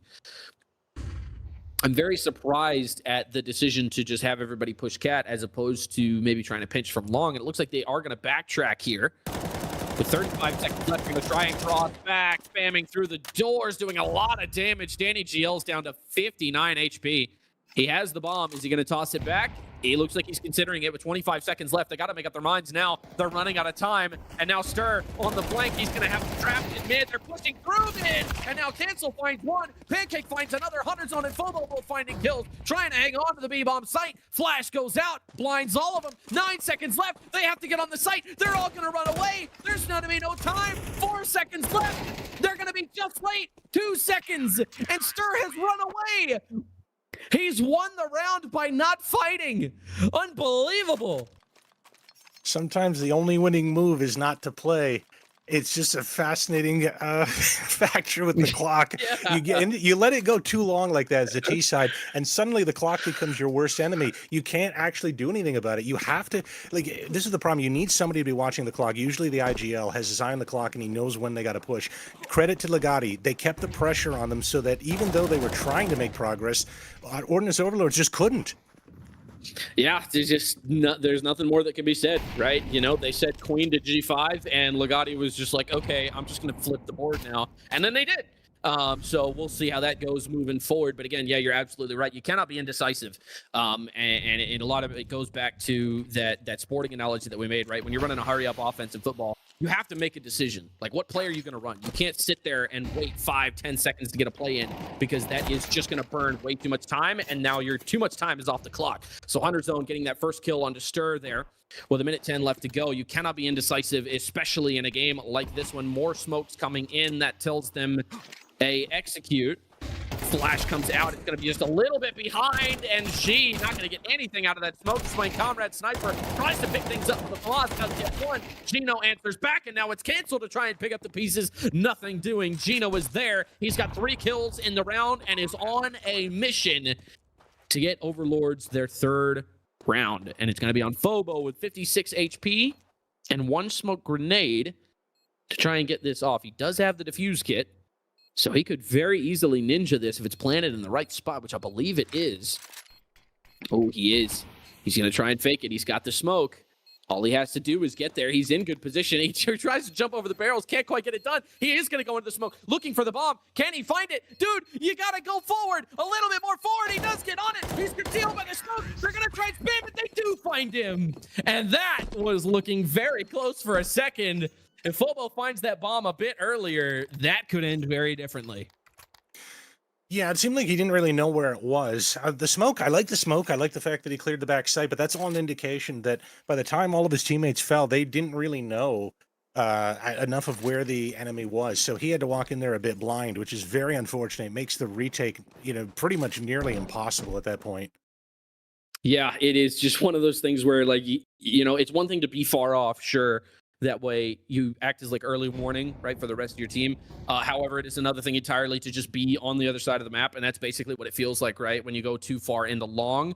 Comrade Sniper goes down. It's going to be Hunter Zone finding, again, that opening kill. He's had like 3 out of the 5 opening kills so far to start this game. Hunter Zone taking no prisoners. He's and now, 1. Yeah, he's absolutely going insane so far. And now the flash does blind cancel. Danny GLs is there making the play. And who else on the flash is this but Hunter Zone? G tries to find one, won't get there. Fobo takes him down with the deagle, but Gino finds 2. And now it's going to be Stir left all alone as the bomb goes down on B with him in top mid. Pushing with the MP9. Hunter Zone cleans up. And now we're going to see Ordnance Overlords up 4-1. Yeah, I was a little disappointed in some ways with Hunter's performance in map 1 because I think I had built that up so much, in my expectations that, he was going to be pulling off all these clutches and he was going to get all these multi-kills. It's not always realistic to expect it to happen all the time. Here on map 2, I think he's bringing it here. This is where his playground is. 11 kills, 1 death. He's now demonstrating why he has such an insane rating. Yep, and that is all thanks to just the insane skill that he brings to the table. Tover barely finds that kill on Stir. A little bit of panic right there as he had utility out at the start of that fight. And now he just backs out of tunnels entirely. So this is a great lower push here from Legati. I like the aggression, right? They've got 1 pressed up on Cat. They've got another up in lower tons. Once they clear this out, that is going to allow them to kind of just pinch off the B site. Bobo, that is disgusting. Oh my God, cancel. He both of them with the 5-7. And Pancake and Hunter Zone answer back, but the damage is done. Oh my goodness. What an insane series of events we've just witnessed as FOMO and Cancel put this back into perspective for Legati. They are not done yet. And with a minute left to go, we'll see how Fobo and Comrade Sniper answer back. 52, the hot hand for Legati, trying to hold off from Cat, but the Molly's going to prevent him from stopping the bomb plant. Now bomb is down, 40 seconds left in the round no matter what. Comrade Sniper quick scopes Hunter Zone, and he is down out of the fight. That's the best player, and Fobo takes down Pancake. They are going to get the defuse, and better yet, they are going to get themselves their second round win. I love how this is not just the fruits of one man's labor here. It's not just Cancel's play. Yes, that was crucial. He started that off. Such a great play. Fobo too.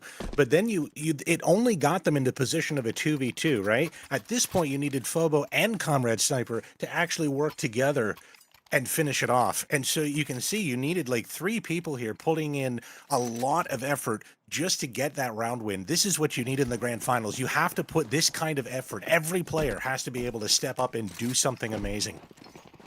It's like the old adage goes, right? You want to go fast, go alone. But if you want to go far, you got to go together. If you want to get through the fires of hell, you cannot do it by yourself. Danny GLs, G, Hunter Zone, all finding kills.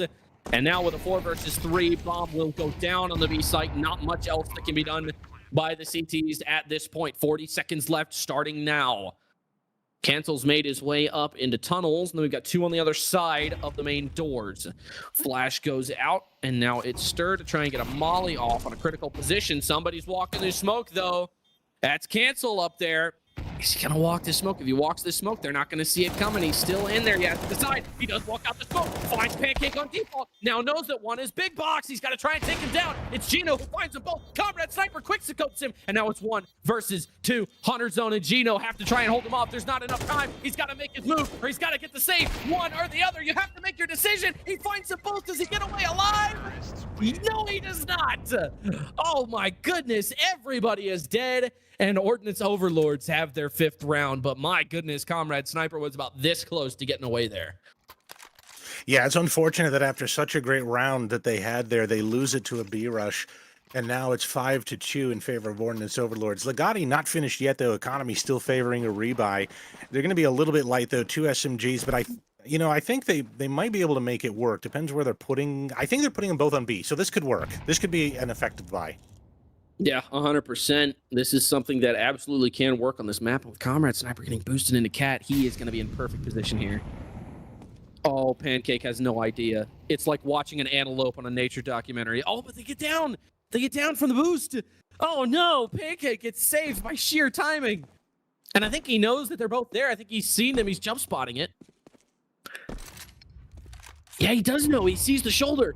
The nade goes in, but it's going to do 5 damage. Oh my goodness, that is a critical missed opportunity for Legati here. And it's Gino left here at top mid, waiting for the Cat swing. Nothing comes of it yet. Still a long way to go in this round. And Sturry is going to get pushed out by that Molly. Hunter Zone, quick to make it pay. Smart move right there. And I think that's the 2nd time they've done that to in this game.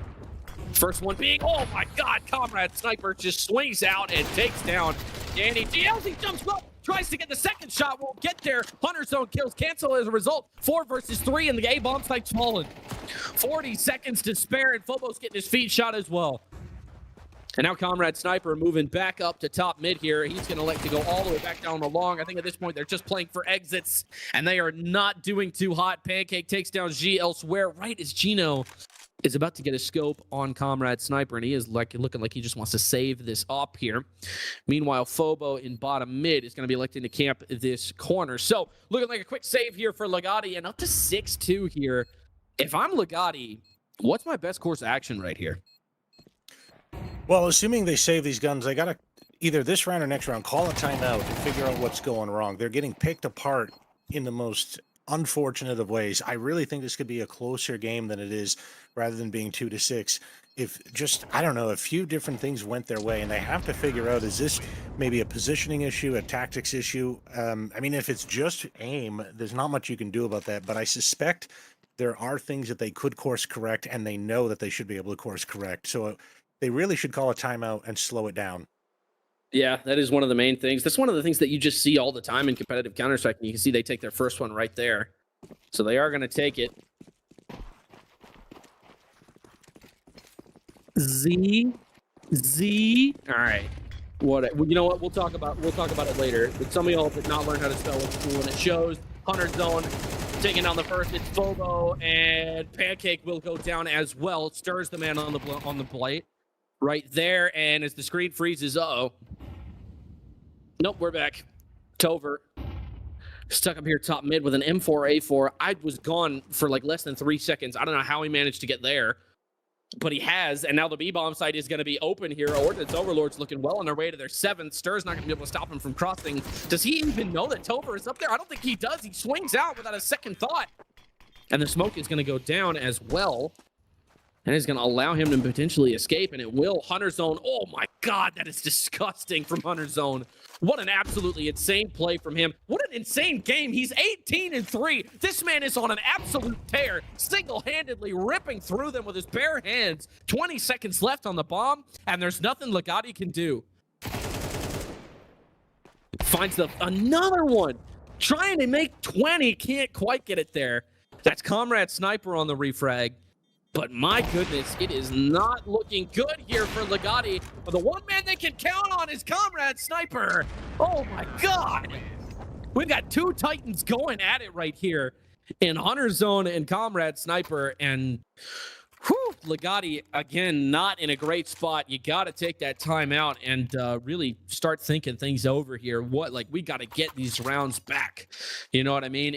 I understand that CT side is very hard on this map, especially at this level of competition, but you got to do something here. You cannot keep just getting absolutely bulldozed like this. Right. You got to figure out what the problem is. I think right now Hunter's he's hunting. I mean, he's just so hot right now. Oh, speaking of hot, Cancel 2 kills to the smoke. Oh my goodness, I look away for a second and he's going absolutely insane. Cancel gets himself a third. Fobo answers back as well. And just like that, things are back in Legati's favor. They are not done fighting yet with a minute 25 to go. It's Hunter Zone in a 1 versus 5. Now, ordinarily, I wouldn't be worried, but oh man, if there was one guy on this team that could pull this off, it would be him. They know that he's lower tons. Now all they have to do is move into position here. And he will not be able to make it happen. Comrade Sniper is there, makes the play, and that is going to be a quick 7-3 score line. Interestingly enough, Ordnance Overlords takes the timeout. They're the ones that want to figure out, hey, we had a round, didn't go so well, our economy's not going, let's figure it out. They're really into this game here. They want to secure as many rounds as they can, and you know what? That's genius. That's championship level mentality right there. So 7-3 the scoreline in favor of Ordnance Overlords. They lost the round. The economy's bad. They know Comrade is on the op, and then they probably know that there's a bunch of AKs on the other team. So they need to figure out what they're going to do. It looks like, I can't help but think if Tober's going to be on the MAC-10, if they're and Pancake on like the MP7, if they're thinking about a B rush, I'm really wondering if that's what they're thinking. Gino's got an op. I think this might be a mid play. Might be. He'll try and find it. He sees the 2 cross. Might be some sort of split. We'll see what they decide to do here. Smokes and flashes come out. Nobody is dead yet. Molotov and lower tons prevents the map control for the time being. Comrade Sniper still on this boost, and he's going to catch one. Oh, he's going to get flashed off there. So Tober will be able to swing out and keep his head on his shoulders. And with a minute and a half left to go, Hunter Zone's going to make his way up Cat unseen as well. So he could potentially poke a hole right in this whole thing if they are not expecting him to be there. Comrade Sniper is locked in. My goodness. He is going to take him down very quickly. And now boosting up to Cat. Tover's not going to be able to get it done either. Z takes him down. And now with a minute and 5 seconds left to go, a 5 versus 3 execute.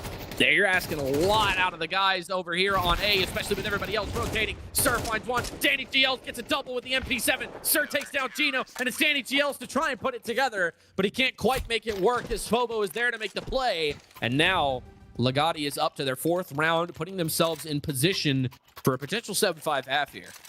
I don't think Ordnance Overlords had a plan for those SMGs. I just think they thought, we'll bring them up there. They can still, we'll make it work.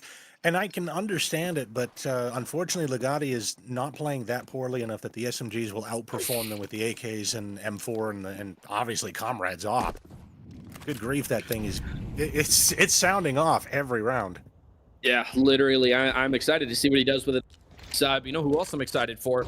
Hunter Zone, 19-6 to start this game, and he does not look like he wants to slow down. Z with a very interesting swing on the Cat there. Nothing comes of it. I'm not sure how nobody died there. Z, he finds one with a nade. I didn't even notice that. He does find one with a nade. Oh my goodness, Hunter Zone is dead. And there's nothing more to be said. And they're trying to buy out here, but just not a lot of resources here on the Ordnance side. And we'll see Z hanging on to Cat here. Doing a pretty good job of it so far. I think right now Ordnance Overlords are just kind of waiting for an overextension. Trying to wait and see what the other team gives them. Smoke comes out. Comrade Sniper, that is disgusting. And they do push through. He is not going to be able to find the kill. Fobo is there, backs him up. And now Tover's going to be able to take down Cancel. He's got a nade out when he takes the next fight. That's Fobo again. And now it's going to be Pancake all alone with an AK and nothing else to try and make this happen. Hits Fobo twice, does find the kill. Will he find the second one? Don't know. He does find the second one. It's Z who goes down, but now it's Comrade with a 5-7. He's paranoid in the flank, and Comrade pushes out. So that is going to be a 7-5 half. And Legati gets momentum back on their side with a round to end the first half. Yeah, 3 rounds in a row at the end to push it to a 5-7. That's huge. That is huge. When you're struggling that badly, if those 3 rounds go the other way, it's massive. You don't have enough room for the comeback to breathe easily. Any mistake you make could come back to haunt you. 5 to 7, completely doable. This is very even. It is actually possible that this map can be stolen. Yep, and then just to let you ladies and gentlemen know, the scoreboard is currently in error. It is Overlords that currently have 7 and Legati who currently has 5. Not sure why it's displaying that. We'll hopefully get that fixed at some point soon. Meanwhile, here to start the pistol round of the second half. Minute 35, there it goes. We fixed it. You can thank Obo down on the desk for that one. He's the one pushing all the buttons, making us look and sound beautiful here tonight. As you can see, he gives a little bit of a nod right there on the map. Big heart symbol. Look at that. Ain't it just a wonderful world out here tonight? And with that being said, now we got to get back to killing one another over menial resources. Minute 15 left to go.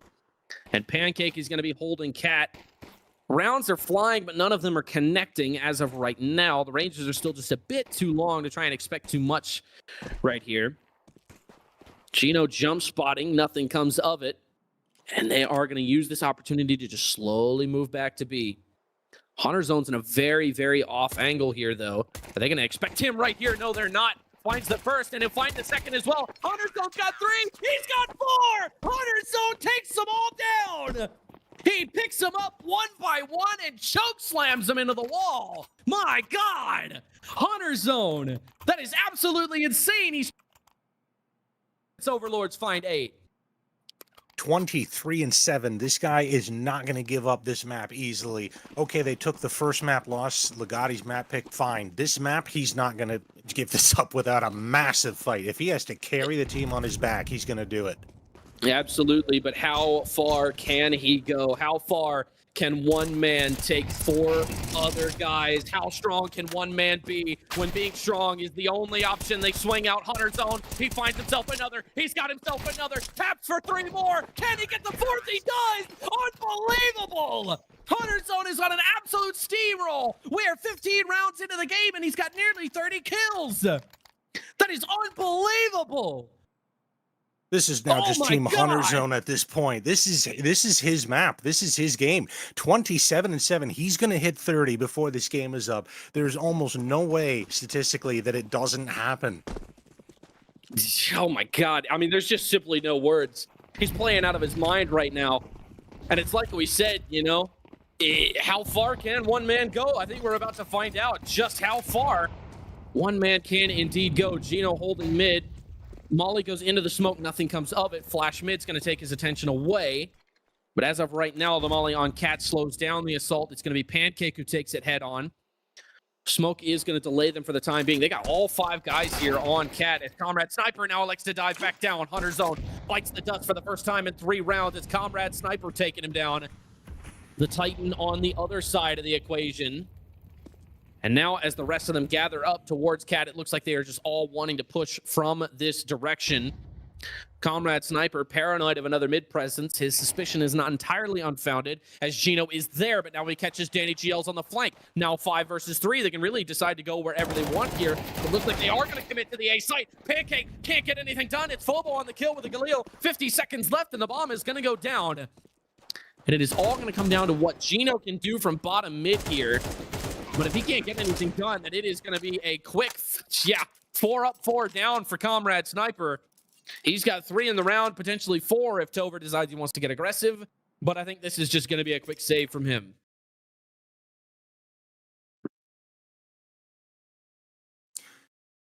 That was huge by Comrade Sniper. 3 kills that round. But the biggest of them all, we all know, was taking out Hunter. You have to eliminate Hunter. Every round is going to be figuring out where is he playing, what is he doing. He's going to be the boogeyman in their nightmares the entire night.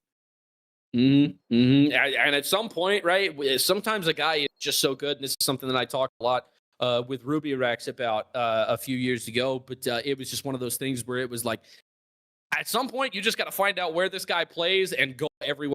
Like, just find out where he's at and run away. Like, that would be the strategy that I'm putting out in this situation.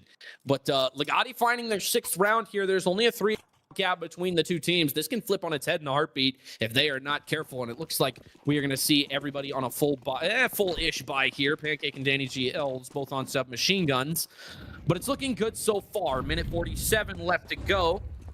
As we see the opening rollouts here, very hard long presence. They are pushing, and they are pushing hard. That smoke there, meant to sort of hold them off. It's a little bit short of where it was meant to fall. Now smoke in bottom mid. Molly on Cat to try and get him off the angle, but he goofs up the throw. No, he doesn't. Okay, it sounded like he messed it up, but it looked like it landed right where he wanted it to. And with a minute 20 left to go, he is going to make his way all the way up to Cat. Is he going to swing out here? Oh, he's going to like to fall back. He's got his back turned, and now he does turn back. Tries to fight him, but Pancake sees him first. Gets the drop on him, and as a result, he'll take the rifle too. Minute 5 left to go here. Comrade Sniper gets the flash out. Everybody on site is completely blind. And at the cost of Phobo, they've gotten themselves on site and are getting ready to plant the bomb. Danny GL jumps up, and he does stop the plant. He stops the plant. Flying MP9. I don't believe it. Canceling Stir, both finding kills. And Hunter Zone has entered the AO. Takes down Stir from bottom mid. Bomb does go down. Now 3 versus 2. And we are counting down from 33 to see how it all shakes out. Hunter Zone gonna like to push Cat with everybody else here. They're all 3 gonna go together. Just over half the way off the bomb. Pancake gonna take the first fight. Nobody dead yet. None of the shots land. They cancel in the smoke. It's Z finds one. Hunter Zone and Tober both find the other 2. And now he's gonna. Oh, is he gonna have time? Cross your fingers and toes. It's gonna be close. He might have it. It's gonna be so close. He doesn't have it. The bomb does go off. Legati by just enough time. And they are going to find number 7, and that has got to be devastating for Ordnance Overlords. Absolutely. I thought they had it when Danny did the quickly style shot, jumping up there. You know, we teach new players, you can't do that. You can't just run and gun. You can't jump and do this. But this is where higher tier players know how to bend the rules. They understand the accuracy and the inaccuracy and what the odds are a little bit more. And that shot's entirely possible. Wow. Oh my God, Tober never stood a chance. The man just spawned, comrade. Leave him alone. And with a minute 40 left to go, the entry frag belongs to Legati, and Comrade Sniper has come alive to match the challenge that Hunter Zone possesses. And right now, we are watching the equivalent of a title weight fight between the 2 heavyweight champions of the world. And it is something to behold. Gino now holding bottom mid. All he's got is a 5-7. Nothing more, nothing less. Pancake watching Cat with the deagle here. And you can just see just how in their heads Overlords are about this. They know that they're on the save. They know they only have pistols, but they're so hesitant to push out. Cancel takes off the head of Pancake. Phobo takes Gino as he tries to push bottom mid. And with a minute left to go, Danny GLs is the only man left in range. Tries to find a miracle shot, doesn't find any, and he is going to try and elect to look back towards top mid here. Nope. Oh my God, what in the world? Danny GLs nails Comrade Sniper through the smoke. That is insane. And he will take him down. Hunter Zone's going to take another shot here. Down to 69 HP. They're just trying and maybe find a rifle here. Something to go into the next round with. Stir is quick to eliminate Hunter Zone from the equation. And Danny GLs is soon to hit the dirt as well. We are 1 round away from a tie game here, Bible. Absolute banger shots going on here. Comrade Sniper with stopping me dead in my tracks here and like making a comment, and he hits the craziest shot of the night through mid doors there. Always nice to see an opera hit that kind of thing. And then you've got the nice shot, the deagle one from the other side, ringing back right onto Comrade Sniper on A long. These guys are they have great aim, but you don't have much of an opportunity to use it. You have to be fast, and it's so good to see. Yeah, 100%. They were just quick. They realized where everybody was. They executed. And that is what you want to see from the T side on Dust 2. This is a very fast map, very fight-oriented map right here. And with Legati up 1 already in the series, this game getting tied and momentum shifting in their favor is not what Overlords want here. Council's going to take a decent amount of damage from that nade, down to 76 HP.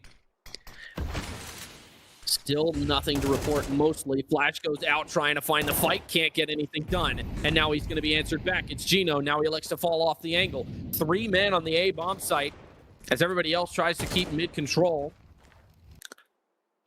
Still one man in lower, but as of right now, nobody in tunnels. So I'm wondering if we see maybe a mid-tunnel split here for B, or potentially with the Comrade Sniper over there moving in along, maybe we see something else of that nature. Smoke goes back out into CT as well. It looks like it's a good smoke. It is a good smoke. And there's not much else that can be done. Cancel pushing Cat. First man he will probably see is either Danny GLs or Pancake. Pancake's the first to see him. Danny GLs has to swing out. Stir can't get it done. Now Gino's got him. And Fobo will take down Danny GLs elsewhere. Comrade Sniper finds Hunter Zone. And now it's going to be between these two. Gino finds Fobo, but it's Stir to answer back. And now it's Tover all alone on the CT side. He's at 20 rounds in that magazine and 3 kills combined. More than doable. We'll have to see how he elects to decide what to do and in what order he's going to push this smoke. Comrade Sniper sees it coming, and that extended barrel on the A1S is probably what gave him away walking through that smoke, and he will find his second kill of the round, and that'll put it on a tie ball game. 9-9. It's hard to believe we're at this same sort of point nearing the end game, and both teams are still pushing hard. They're refusing to back down or to give out in any way. You see Hunter at 29 kills as the timeout comes in for the Ordnance Overlords. He has 29 kills. Surely he gets 30, right? It's only 9-9. He's got plenty of rounds to get at least one more kill. Comrade Sniper, on the other hand, 20 kills, 11 deaths, and he's the powerhouse for his team. This is absolutely a match where we have two superstars going at it, dragging their teammates across the finish line, or at least that's what they're hoping to do. Yep, it's just all going to come down to what happens between these two. One thing I also want to point out, right, Cancel and Fobo are also working really, really well off of Comrade Sniper's work, whereas in terms of the Overlord, I'm not seeing that same production out of Hunter Zone's teammates, so that could be what gets Legati over the line here. Remember, this is a team game at the end of the day. It's fun to watch one guy pop off, but there are 4 other dudes on the roster for a reason. And I think we are going to find out why that is the case. Z is walking out onto the B bomb site. Nobody is on B. And the Pistols are going to have a tough retake ahead of them. They might catch one out in tunnels here. He hears one to his left, surely. Hunter Zone does hear him. And as the bomb does go down,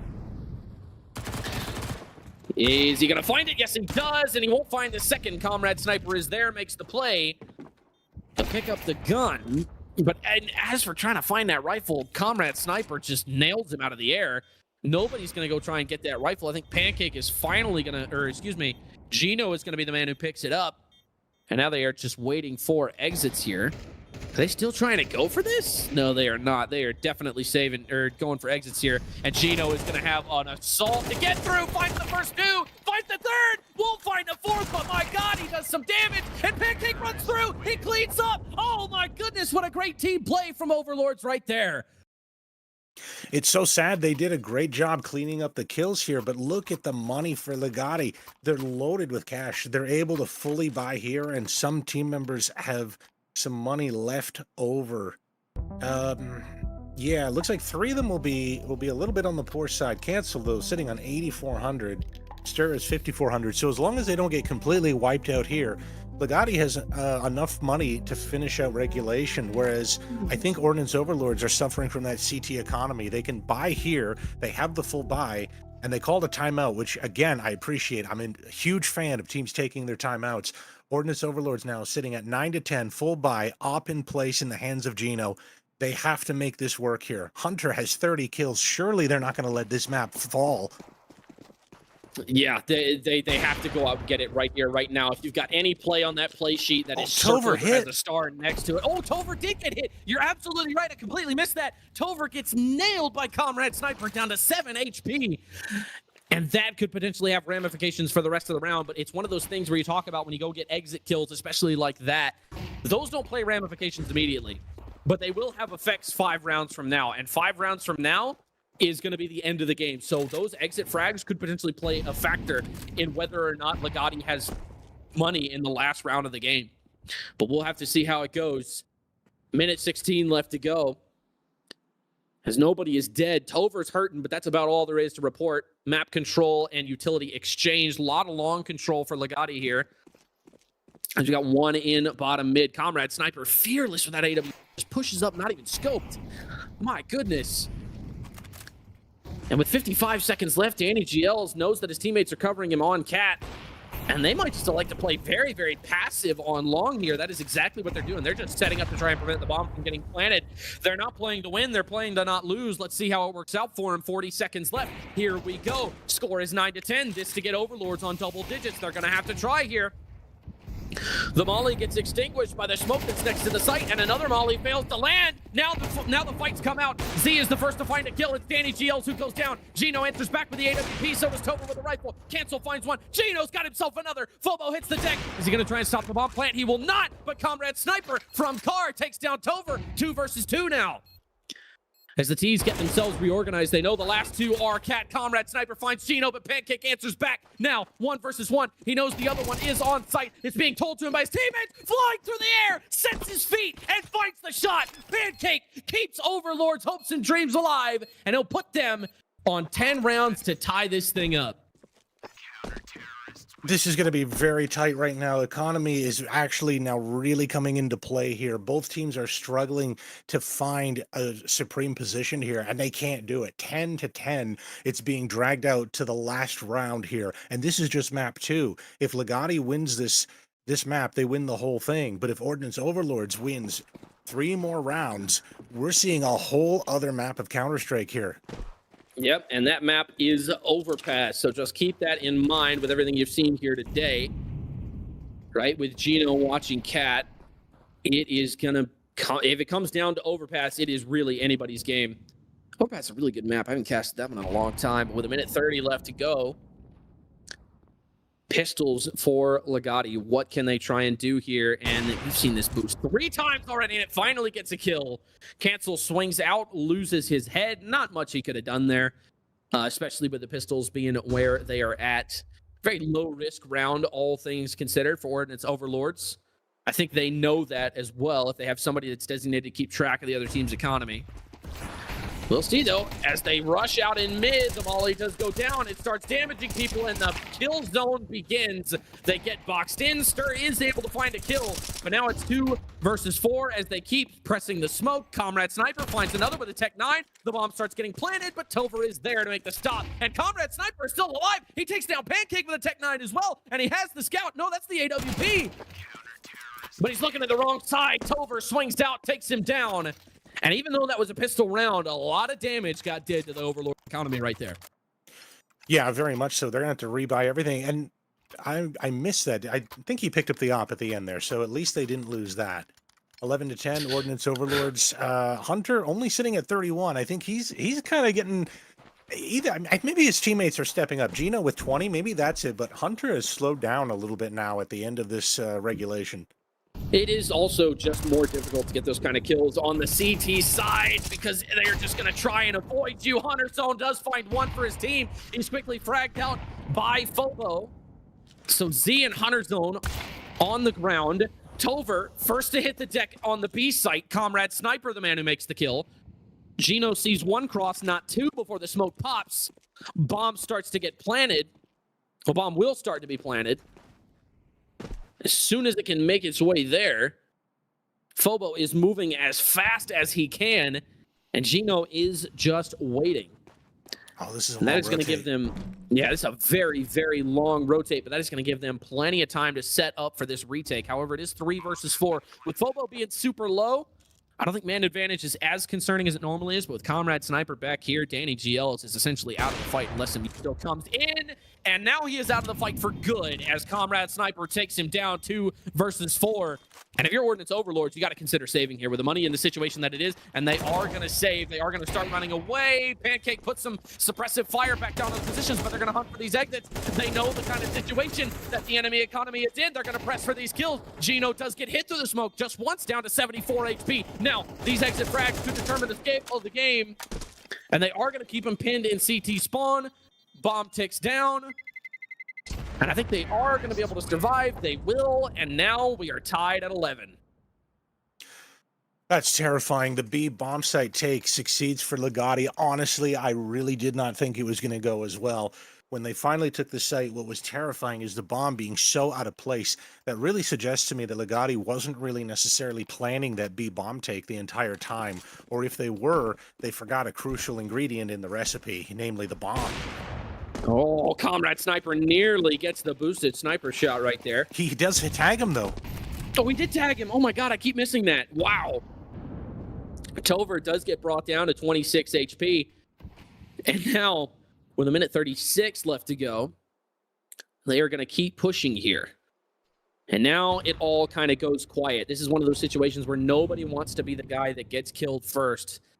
Everybody just kind of wants to wait and see what the other team gives them. With a lack of long control right here, I'm wondering if they start sending that third guy away from long. They are moving up. Flash in support of the peak as well.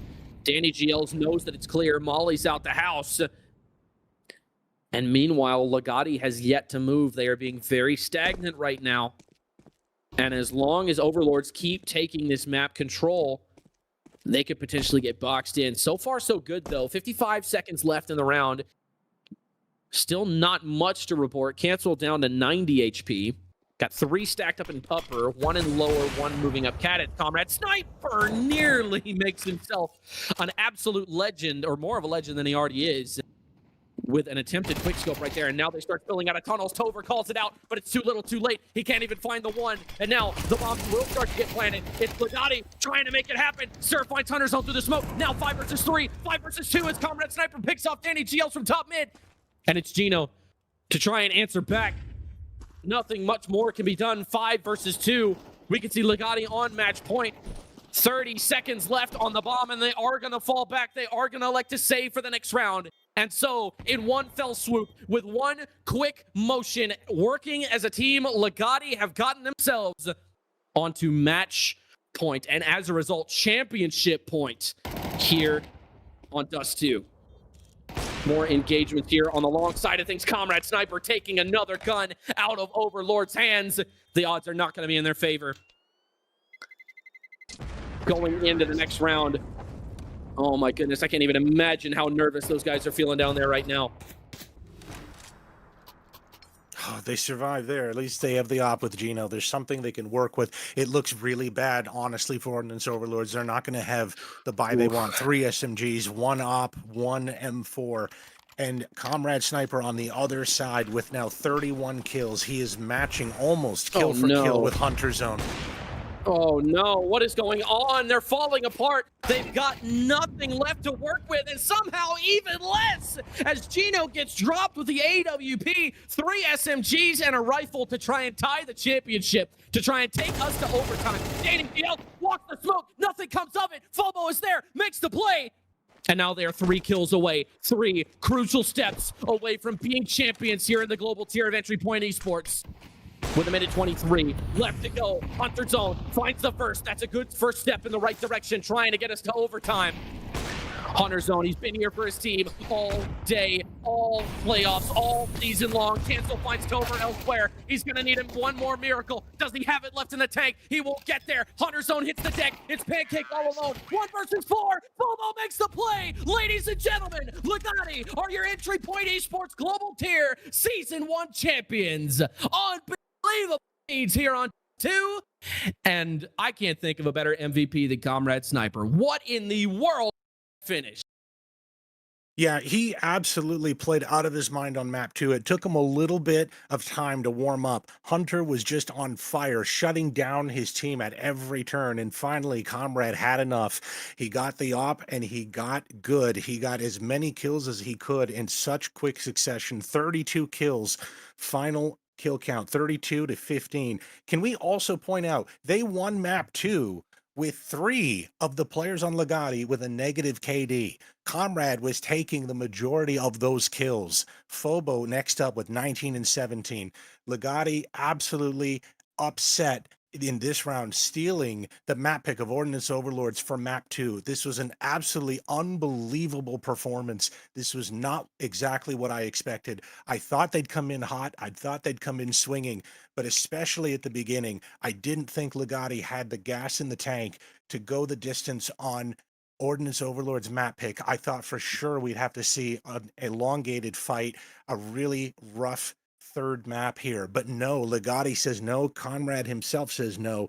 They stop it here. Absolutely phenomenal game. This is exactly what we would expect for the global tier playoffs here at EPE Season 1. Yeah, 100%. And, you know, it's like we were talking about at the beginning of the series, right? Legati, a very tumultuous, very shaky, very long, windy, dangerous road up to the top. In the first half of the season, nobody knew who they were. They make a couple of roster changes. They make the playoffs. They knock off the 3 and 2 seeds. And now they've knocked off the number 1 seed. If you didn't know who they were coming into the night, you know who they are now. You will never forget the name of Legati as your Season 1 global tier champions.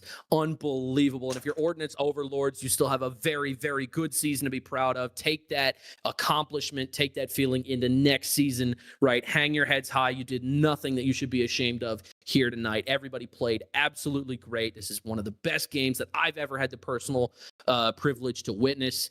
And yeah, this is the stuff that legends are made of right here. You guys have got something going really, really good here at EPE. Excited to see what happens in the future season. But with that being said, ladies and gentlemen, thank you so very much for watching. We're going to send you back down to the analyst desk here shortly. I don't know if we're going to have a break in between. We'll see what happens. But with that being said, thank you once again for being here. I am your host, Crash. This is my co-host, Bible Klinger. Thank you again to Obo for being a great observer and producer down here tonight. And that is the last time you will. Until next season.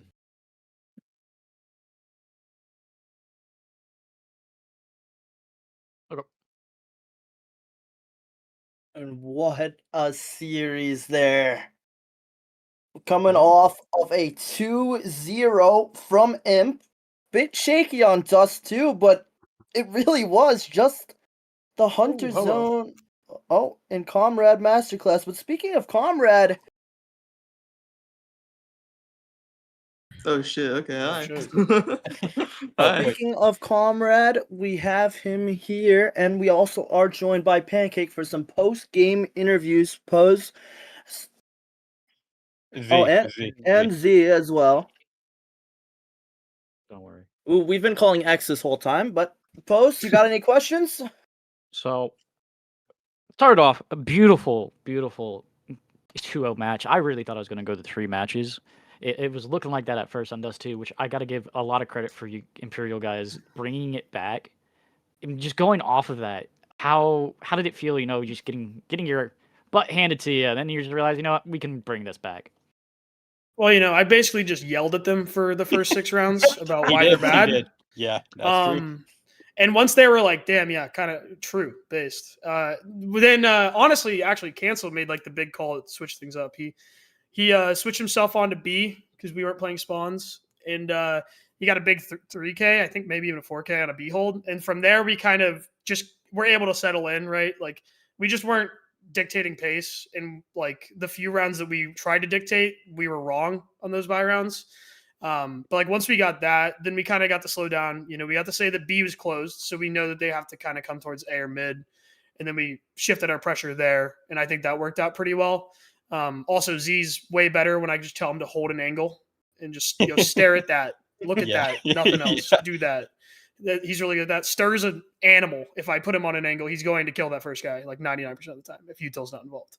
So yeah, I mean, really the turnaround CT was that. And then on T side, I feel like the entire T side, we said it, like we just had the reads. I think we just were in control the whole time. The rounds we lost were just, stuff that like we aren't a team. Like we're just 5 dudes who got put together like 4 weeks ago, and we've never played outside of a match night, right? So like just stuff like that. So we're trying to fix the problems like in the games as fast as we can, and that's really all there is.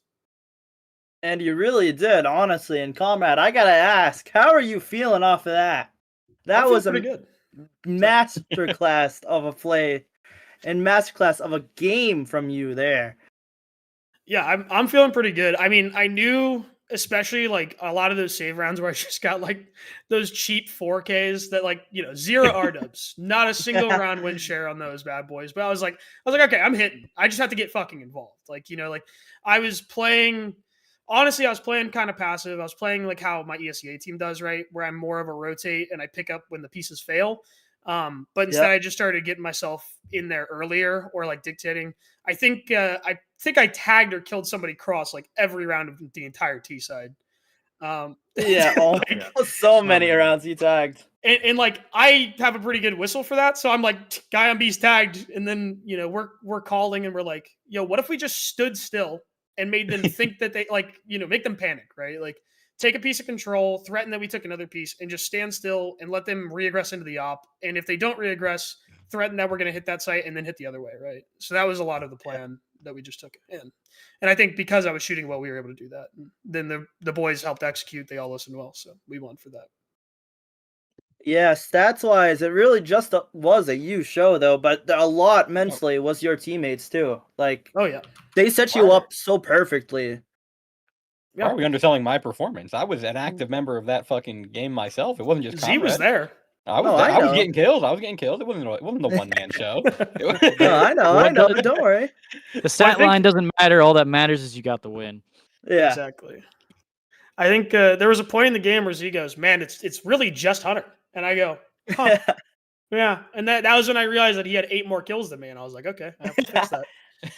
And that brings me into my next question. How are you feeling toward Hunter personally, considering you guys built up quite a rivalry in that last map together? Both of you guys were the 2 men really controlling the pace of the game, getting those key frags. And were you guys talking?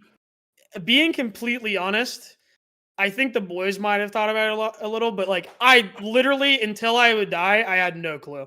I realized I got killed, and I'd be like, "Damn, who shot me like that?" And I'd look, and I'd be like, "Yeah, that makes sense." Like, I'd be like, "Okay, yeah." I was a little slow on that one. I probably earned a death to a guy that's that good. Like he's not. It's one of those things where like you play against somebody, and like if you make a fuck up, he's gonna kill you, right? Like there are a few reswings on Nuke where like I'm playing ultra aggro, and like you can do that with the op.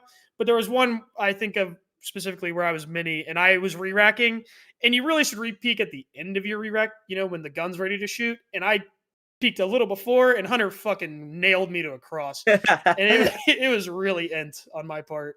So he's really good. And honestly, the rest of the teams, I mean, they're pretty solid. I guarantee Danny did a good amount of prep, and it definitely showed. I just think we did a good job of not being predictable because we have no fucking clue what we're doing. So, and then I think because I knew he would do prep based on who he was, there are a few things I changed, especially on Nuke, where I was like, yeah, he's probably going to be ready for X, Y, and Z. So let's try this. And so we shifted our identity a little, what little we had, right? And kind of try to do something different. But the big thing was we just had to trust like everybody would do their jobs. And so if everybody could trust each other, you can shoot way better. So Truth Nuke. You guys got any? Oh, sorry, you can go. It's a beautiful game. There's not much to say, but it was scary. You guys had your scary moments, but when going into this match, I respect you guys had just as much preparation as probably Dan did ahead against you guys. Nope. No, dude, we don't. No, I have not talked to these guys since the last time we played. Yeah. Okay. We literally show up 9 o'clock on the dot. I have literally not talked to a single one of these guys outside of this server when our match time is. Yeah, sometimes that's just all you need to do. Yeah, what a run you guys had in playoffs too. Being that, yeah.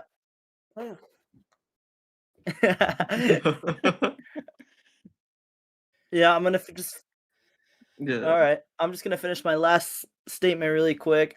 Being completely unprepared, winning a championship just like that, knocking off the second and third seeds, that is amazing.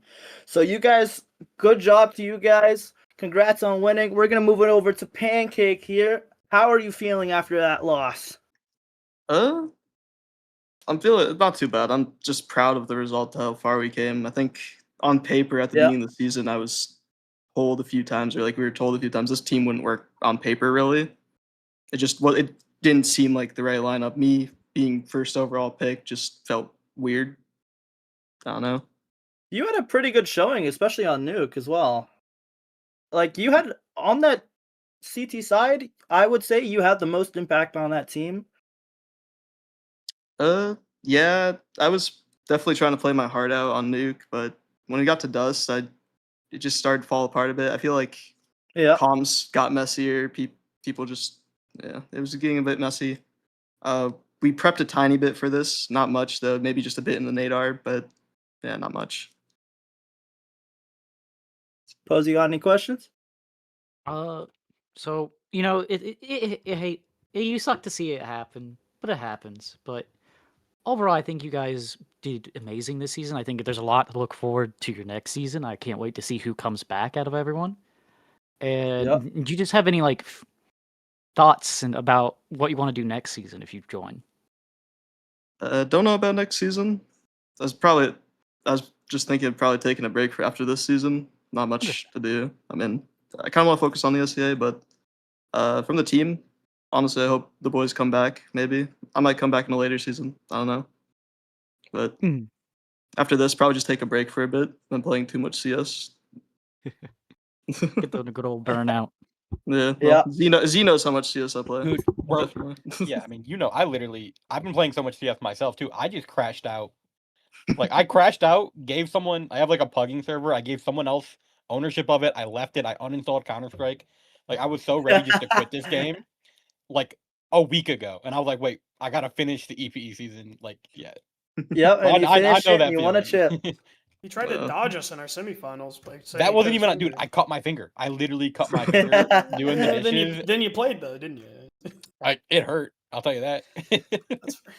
All right, Pancake, I gotta ask as well. How are you feeling, especially with Hunter on the team? Because that man put up a performance. Dude, I love him. He's like the greatest player I think I've met and played with on a team personally, and it's amazing. I loved playing with him a lot. Playing with him, he's just sad to see the season go end like this. But no, I'm kind of happy that we did lose. I lost to Z at least. I'll take that. I'll take that, bro.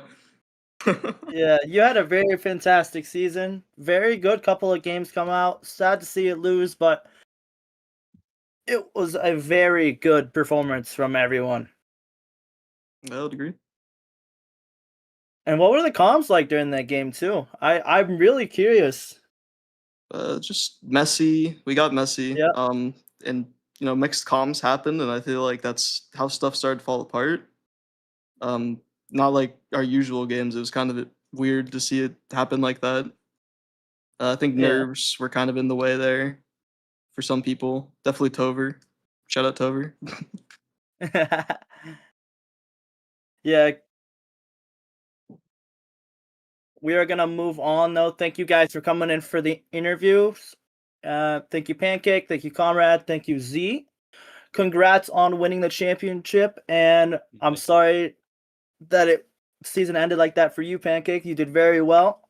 And we're gonna bring in Jackpot here for some postseason announcements, as I'm told. So Jackpot, take it away. Hey everybody. Give a shout out to Imp and BT. That was fun to watch.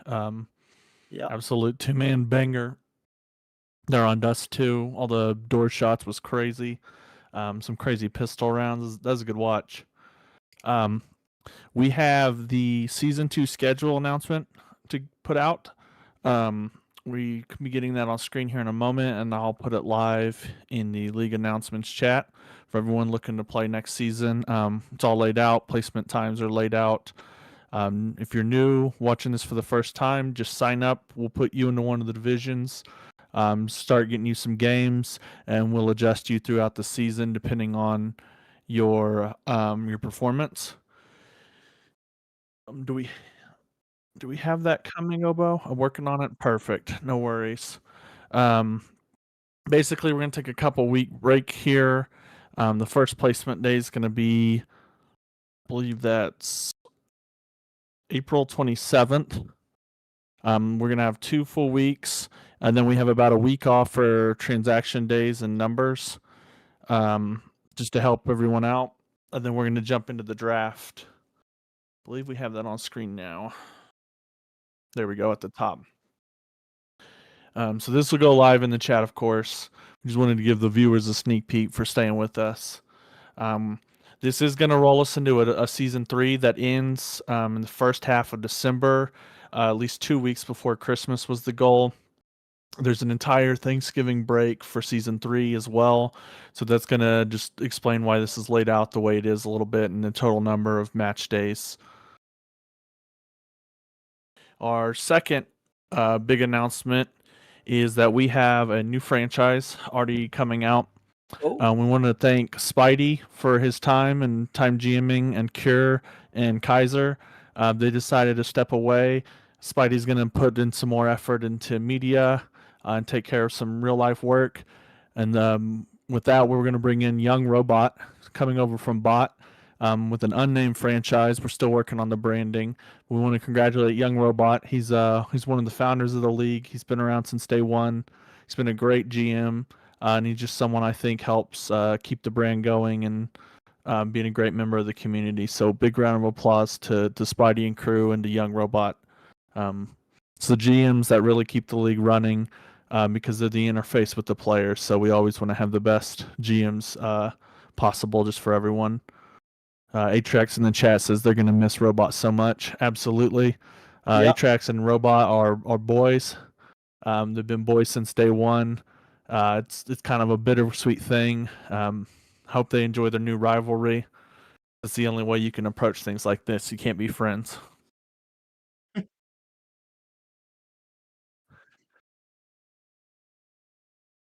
Yep. Thank you guys for watching so much. Everyone that has been here for the Silver, Nova, Guardian, and Global. Last match of the season. Beautiful series. And there's so much more Counter-Strike to come. So I'm going to encourage everybody. Look in the description. There is a lot of social medias you can follow and keep up with the league. And there's a lot more to come from Entry Point Esports next season. So stay tuned.